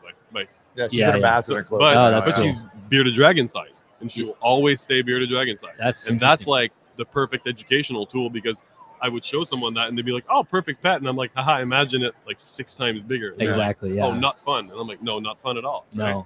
And that's why Fijis are so cool. Fijis are cool. Fijis are cool. Greg's got a Fiji. It's like just that right size package, you know. They're way smaller than I pretty much thought. the same size. I'll be honest. No, roughly. Snoop will not get much bigger than Minnie is right now. No. Yep. And she's called Minnie conveniently. Yeah, because, that makes sense. Yeah. So if people were to go to your YouTube channel, would they see some of your enclosures and whatnot? Of course. There. Yeah. We do. We try our best to do like a tour every couple months. I know people have been like asking me to do another one, but maybe I'll do that in the future. Yeah, do one. Yeah, cool. Yeah. Awesome. Well, I think we're almost going to be wrapped up. I think there was one other person. Nick from Mr. Vivarium was walking around. Maybe I'll grab him. But is there anything else? Let's remind us again of what the channel Miztik Animals. Can you spell it? Yes, Miztik Animals. Okay. Yes, and we're based in Canada, and Canadian YouTube Reptile is fun. Reptile YouTube is fun. Yeah. Cool. Yeah. Awesome. All right, Matt. Well, thank you so much. That was awesome. We'll see you throughout the day. Yeah. All right. Well, I think we'll maybe kind of just slowly wrap up. If Nick walks by again, we'll grab him. Here he comes, and then we'll wrap up together. He's coming back. Yeah. Here he comes. He's so eager. Oh, no, he's not. He's stopped. Nope. Here he comes. He's socializing. For everybody, come on over, Nick. You can sit right here. Over here, beside me. Have you met Nick before? I've met Nick before. Oh, yeah. He hasn't met me. Yes, How's he has. That was awkward. I want to do an awkward one too. I switched last minute. Handshake. You guys have met before? Yeah, we've met a few times. Yeah, it wasn't great. We're not like intimate or anything, but we do know each other in passing. Okay. Yeah. Awesome. Well, for those listening, Nick has been on the podcast twice, and both were sort of plant-oriented things. We did the masterclass on Bavarian plants, which is one of the most popular episodes on the podcast. Oh, didn't know that. Yeah, I don't know how many views it has. A lot though. It was me, you, Mike Taitula, and Troy Goldberg, and it was like a really good. Just this is how you can have these are the plants that you can have. It came with a list. It was really cool. So anyone that hasn't checked out, just search masterclass for Bavarian. Why don't you describe the podcast for us? Should I run through from first? We said hi. Give us details. Yeah. So how have you been? Oh, things have been going pretty good. Finally got all the technical sides of starting the education programs going with the business. So it's going to be happening pretty soon. Yeah. I'm pretty excited for it. So to bring everybody up to speed, this was a project you've been working on for a while. You wanted to start an educational business. Yeah. So part of it was getting the right animals, but also I'm sure there's the business side to it. Oh, yeah. So I had to first figure out all the technical stuff with government, figuring out all the taxes and all the boring stuff that you have to do with a business in Canada. Yes. Then after that, I was slowly accumulating the correct animals to be using for shows, because I didn't want to just go out and get a bunch of habituated animals for handling, because those don't mix very well. Yeah. You need to trust the animals. Yeah. And then finding animals too that I found interesting, and also the people would find interesting. Like probably my crown jewel of the collection is Nessie, the alligator snapping turtle. Oh yeah. Cool. That's cool. How old is she? So Nessie, I got her from another reptile zoo. He said that when I got her, she was either 10 or 11 years old. So she's probably about 13 now. Okay. I've had her about a year and a half. So she's a baby still. Oh yeah, she's gonna outlive me. Yeah. And so what else? You got the alligator snapping turtle. What else you got? So we have the alligator snapper. I have Muffin, the about 6.5 foot Doomrel's boa. I've also got a pair of Australian carpet pythons olive pythons. Yeah. They're a work in progress. The female is still nippy, so there's no way I'm using her in a show anytime soon. And then I've got your other classics like a redfoot tortoise, milk snakes, bearded dragon, blue-tongued skinks, and African giant bullfrog, and then a bunch of different little inverts to use. And you just got one That's today. cool. It looks like. Oh yeah, little new curly hair. Little curly hair. So I have a question for you to do with. Are you doing those kind of programs? Is there licensing to be able to keep and show native species? So with any native species in Canada, or at least Ontario, you need to have a special permit with the Ministry of Natural Resources. Okay. Except for a few select ones like garter snakes and I think leopard frogs, because you can hunt those with a small game hunting license. But because of that little technicality, it's not regulated. But any other natives, you need special inspections from officer to come in, make sure everything is set up correctly, and it's a very long and tedious process. Yeah. That's interesting. You can hunt leopard frogs? Yeah, frog legs. Okay, interesting. Yeah. I didn't know. So you can keep them if you have a hunting license. Yeah, and the other neat technicality That's crazy. is if they're caught legally with a license and then captive bred, all the continuous generations are legal for anybody to buy. Really? And keep. Wonder if it's like that in Manitoba. That's Maybe. crazy. Because I think Michigan's similar to that. I was chatting with a guy in Michigan this past summer, and that's what he does. And he said with a gaming license, he can. Yeah. I know it's a big thing with turtles too over there. You can, you can catch like to eat them. They're blandings I and guess all so. kinds of cool stuff. Yeah. I mean, leopard frogs get huge. Like most of the time you find them, they're like this. But I've seen some Oh, they can females get that are pretty big. Yeah, they're big. Yeah. Yeah. I mean, it doesn't seem like a lot of meat if you're doing Need the a few leopard hundred frog. leopard frogs to fill you up. Well, they're pretty prolific. So Yeah. Oh yeah. a chicken wing doesn't have a whole lot of meat on it either, and we still seem to put yeah. ourselves through that hell. Tiny little bone. Yeah, that's so true. So then the plan for the actual business will be like going to events and taking animals. Oh yeah. So my plan is to do a lot of public education as much as possible. Like I'll be doing supplemental like birthday parties and corporate events, but as much public eyes as I can get on the programs, the better. So I'll be doing like libraries, things for cities, fairs, different things like that. Yeah. Yeah. I always get stressed, like when people come over and they want to hold a snake. It always stresses me out. Like I just get stressed, and I just imagine like being in charge of all these animals. You got all these kids. Like I don't think I could do that. Does it stress you out at all? Or Yeah. So like I cry every a little bit day. of a stress, but, Yeah.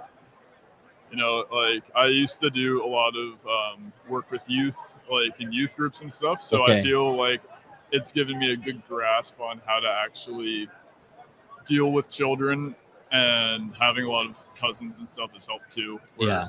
It's like, okay, Timmy, don't touch his head. He doesn't like that, but just, Pet his if back. you like it, he'll probably like it. So just nice light pat on the back. Yeah.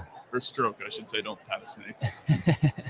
Yeah, no, that's really cool. So how do you have a timeline? Do you think like 2024, early 2024 type thing? Yeah, so it's gonna probably, if I can get all the stuff situated, and like I still have to finalize the website. Okay. But pretty much once the website's up, I'll be up and running to go. And optimistically, the end of October, and more realistic, probably somewhere a little after that, maybe into December. But Okay, cool. And that's just like the GTA area, basically the Toronto area, or so I'm in like far south Ontario. I'm almost in the state of Michigan. Oh, okay. You're not in. Yeah, You're so not in Toronto. I'm going to be mainly going GTA and below. Okay. Yeah. Okay. So if anyone's in that area and they're looking for something cool, they can reach out to you. Is your alligator snapper, is that your favorite animal, or? She probably, I want to say yes, but then I feel bad because the tegu is also very intelligent. Like, Nessie's honestly such a comical animal because like she'll recognize that I'm the one in the room, but if somebody else were to walk in and like startle her, she'll just plop her head down as low as she can go and kind of stick her butt up in the air, which is like a self-defense mechanism because they don't like being out of water, but she does it in the water because she's just a goof. Yeah. That's cool. And that, I mean, that's a lot of work too, just in general. Like she's not a pet by any means. She's strictly an animal ambassador. And whenever people ask me about it, like if they're like, "Oh, should I get one?" I'll be like, "No, get a little musk turtle. They stay small." Yeah. Very similar behaviors too, being almost completely aquatic for the most part. Okay, that's interesting. That's cool. And they get huge, obviously. Yeah, she's nowhere near done growing. Yeah. Like she has about a 14-inch just shell on her with her head and tail sticking out. And last time I weighed her, which was probably a year ago, she weighed almost 25 pounds. Yeah. And she's only going to get bigger, being an 11, 13-year-old animal, roughly. Yeah. So you're going to have a lot of big animals to look after. The olives aren't small either. They get surprisingly huge. Oh, yeah. Yeah. I'm well prepared to have the correct space because if you look in the States, a lot of people will keep snappers, especially in just stock tubs. Yeah. Which it's no good life for them. Sure, they survive, but they're kind of bulletproof, so it's not really. Yeah, they're just kind of sitting there, and as soon as they get a water change and they can be pulled out, they're like, "Yes, I can stretch my arms." But periodically they figure out how to escape those tubs. And on the loose. Yeah, there's a catch with any of the snappers because it's like people see them as a stationary predator. Yeah, where they wait for things to come to them, right? So they're like, "Oh, I can put them in this, and it's okay." But yeah. Cool. Well, Nick, can you let everybody know where they can find the business and the Instagram and everything? Oh, yeah. So you can find me at Expedition Wildside on all social media platforms. There will also be a very cool series coming out on my YouTube channel, which will be me interacting with things like American alligators, like jumping in the water, 10,000 bees put on my face just to see what happens. Oh my god! Things gosh. like that. Is that on Expedition Wildside? What happens? Yeah. This is the damage. Yeah. Is that on Expedition Wildside YouTube channel? Okay. Yeah, that's going to all be on the Instagram, and then the long form will be on the YouTube channel. Okay. Awesome. Well, Nick, thank you so much. We'll do a bit. We'll just do that so we don't mess it up. Yeah. Thank you very much. Are you going to kick around for a while? Ambassador? Oh yeah, potentially. Once she gets big enough and more habituated. Bugs are smart too. Remember that. Yeah, bugs are smart. Yeah. Are you hanging around for a little bit? Oh yeah. Okay, so we'll see you in a little bit. We'll see you then. Yeah. I don't know. Oh, you're good. You're good. Thanks, Nick. Have a good one.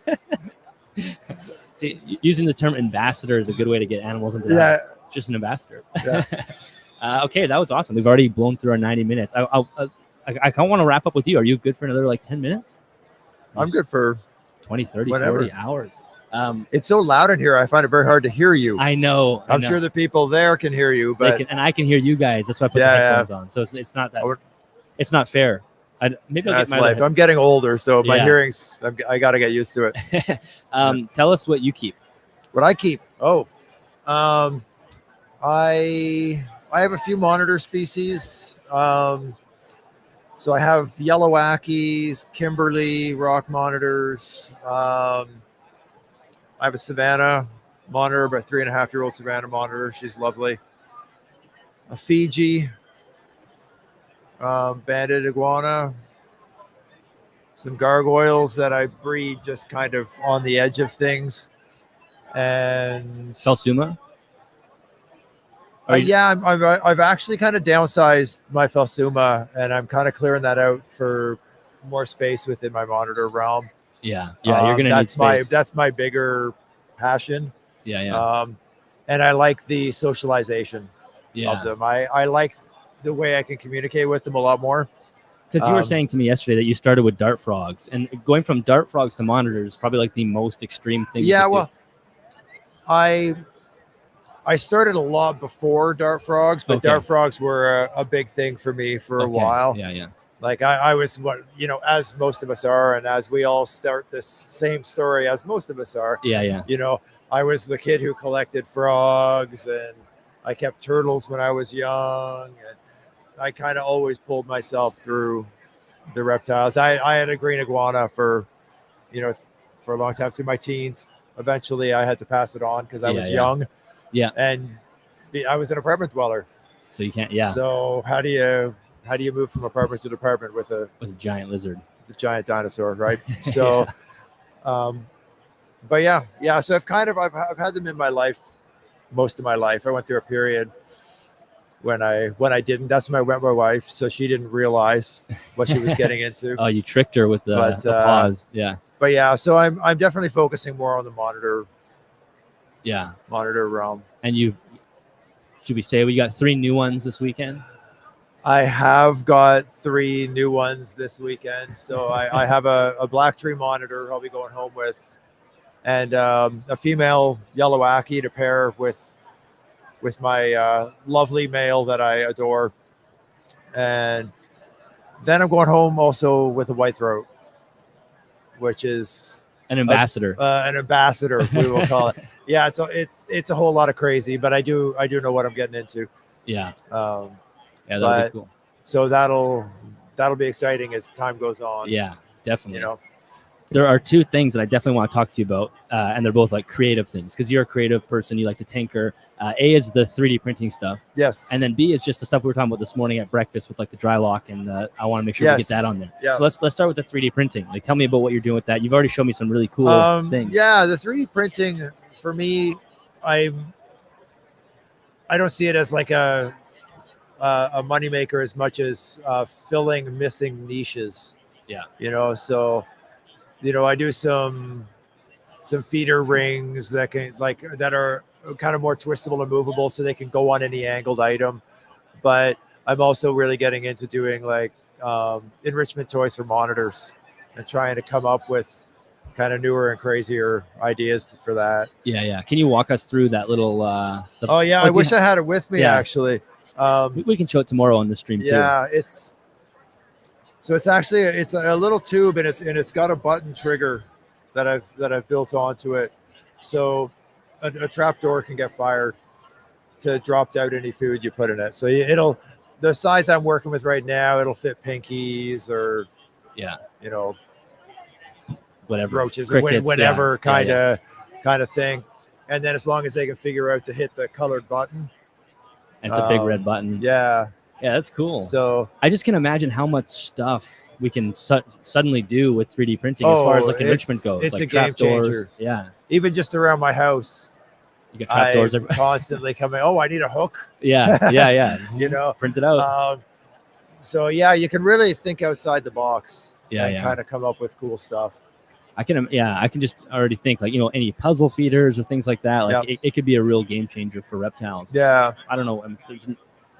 You walk into the pet store, you can see enrichment for everything else. Else. And it's like, I have an enrichment toy that I got for my Savannah that is fine. Works fine for my dog, but my Savannah monitor, if she gets frustrated, she could rip that thing to shreds. Right. Yeah.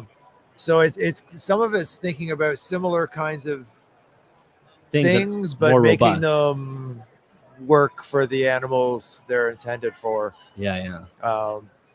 It's like, if I wasn't looking, I feel like something could go down. Yeah, suddenly you come in half be in the her thing stomach before I realize. Yeah. So I'm not very comfortable kind of not keeping an absolute eye. Yeah. Well, that'll be really cool. But yeah, so yeah, no, it's a lot of fun, and I like designing and tinkering things. So it's kind of an endless thing. Yeah. And then you also have a CNC machine that you were talking about. And so tell us about the backgrounds that you're making, because everybody in the reptile world wants to make their own backgrounds, to do their own foam stuff. It kind of creates a mess. It can be fun too, but what you were doing, the pictures that you're showing me, were very different from. Yeah, so I started playing around, kind of designing 3-dimensional objects in like Blender or something like that, that I can recreate and print in foam or cut in foam on a CNC machine. And you can really kind of, even afterwards you can get in. So I did. What sort of foam is it? Like it's the pink insulation foam. Yeah. Okay. So I did a fake brick wall at one point because I wanted to kind of do something that kind of felt like a bit of a garden, an urban garden for mourning geckos, and it was really fun just to kind of recreate that, and some barks, recreating bark. So there ends up being a lot of work in the creation of the object. Yeah. But it's different. But I enjoy it, and it's different. It gives a different look. Yeah. And then I've started to really try and push it with dry lock. Not that I'm pushing it with the dry lock, but something we were chatting about this morning was people's plants dying, coming in contact with the dry lock. So I started to kind of investigate and really research. Yeah, because people often say if you're going to use dry lock, you have to rinse it like crazy you have to once rinse you're it done, like crazy, or any plants will die. Yeah, so I did a little study for myself over a fairly large chunk of time, and I started to realize it wasn't the dry lock that was the problem. It's those pigments that everyone recommends using. The Quikrete, like the Quikrete pigments ended up being the problem. So once I started to use like really cheap like kids acrylic that's non-toxic as my pigments, I stopped having any problems. I started having way more control over the colors I actually wanted. Yeah, because the Quikrete only comes in the 3 colors, whatever. And it's cheaper. Yeah. Way cheaper. Yeah, you get a huge container. So I've been doing that for a long time now and never had any. So when you did this, like the study, did you actually have like little walls set up? I had a whole setup of different pieces painted differently, and tried to keep them in the same environment. So I'd have a tank that would be set up, closed up, and have spray systems going and plants growing up them. And plants die on the dry lock. Plants would die early on. Yeah. With all the dry lock stuff, and then it would eventually hit a point where I guess the outer pigment gets washed off, had been cleaned off enough that it wasn't a problem. That's interesting. Yeah. So it was pretty cool. I really enjoyed it. Like you don't put a lot of that Quikrete dye into your mix typically, so you can imagine how toxic it must be, really. Yeah. Oh yeah, it's got to be bad. Yeah. The first hint was actually a friend of mine I was chatting with him. He was like, "It's funny, I never have that problem," and he'd been using the granular pigment. Okay. And that was the first time I kind of went, 1 second. It's because it's a different. Yeah, it's from a different company. Okay. Yeah. And it obviously produced differently. It's little. It was nightmare to mix in. Yeah. Like you'd get these little turds that would be in there, and you'd have to be like trying to crush them Your up. rotator cuff. Yeah. But yeah, so that was my first hint at maybe it's worth checking out, because like Troy Gorberg was talking about it a lot, and I was like, this is crazy that we're not finding something else that's because there's a ton of things that are like dry lock out there. Yeah. So I thought if it's dry lock, like there's got to be something else. But then the realization that it was the pigment was. Yeah, that's a key, and especially like I said, because it's cheaper, and B, you have like this insanely wide range of colors. Oh that you can choose like from. It's huge range of colors. I can go down to Michael's and pick up whatever. Yeah, a huge tube of it for $6. Yeah, like the one that you squeeze. Yeah, exactly. Yeah. And then, but what's really cool about using the CNC machine is you're like, as far as I understand, you take an image or a 3D render of a thing, so you can actually take like a photo of tree bark, or how does that work? Maybe I don't know what I'm talking about. If you have a 3D imager, you could do that. You'll have to go around it. Okay. Some of it's messing around with just trying to build textures that kind of look like a tree or whatever, a tree bark, and then changing how aggressive it is for different kinds of barks. And sometimes you can build off of someone else's work if you're just doing it for your own thing. I actually went through, there's topographical maps you can get, STL files of the world. Yeah. And so I did a bunch early on that were, I'd figure out where an animal was from. Oh, that's and then cool. Just for the fun of it, for like friends and stuff, I did the background. I'd find that area and I'd find the topographical map for it, and then I'd create a background. I'd create a background with that. So if it's mountainous area, you get like lots of cool texture, or not quite so much, but you could kind of get different valleys. And yeah, that's cool. So it was really kind of fun to give that idea, as well as like, for Fatty, for Daffy's Reptile, I did like a logo in a background for I did the same thing for a couple stores, or a store in Montreal, Monarch. So, So yeah, just fun stuff for people I know that I appreciate. Yeah.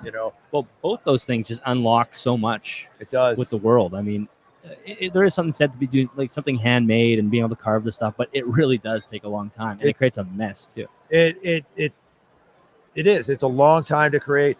And some of the stuff, like if you're trying to tie in a side panel with a back panel, even just that junction point can be a nightmare, because you're just outlining it. Yeah. And then if you're trying to incorporate, maybe I could like do a tree. I want to try and combine it, like some 3D printing with some the CNC foam background, CNC stuff, and try and see how that is. Especially if you're using things like grouts and stuff like that.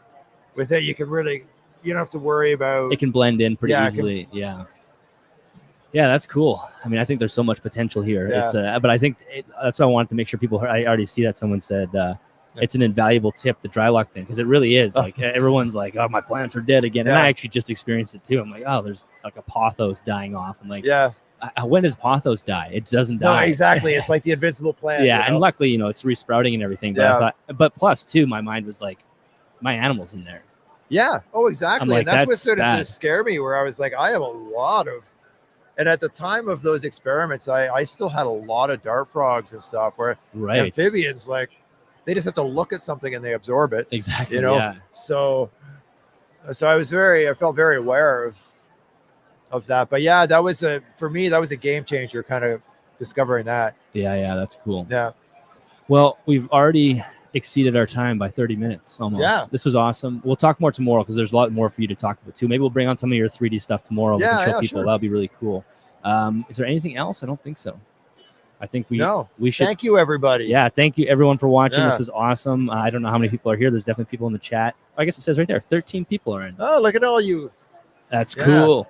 Tomorrow I need to have some ear thing. Yeah, we got to get, maybe I'll get you some headphones tomorrow. We'll play around with that right away. Anyway, thank you all so much. I think Greg and I are going to get some lunch and do a couple laps in here. And if you enjoyed this, we'll do another one tomorrow, same time, 11:30 a.m. Eastern, and we'll have new, fresh faces on. Awesome. Sounds great. Thanks, Greg. All right, guys. Have a good night. Adios.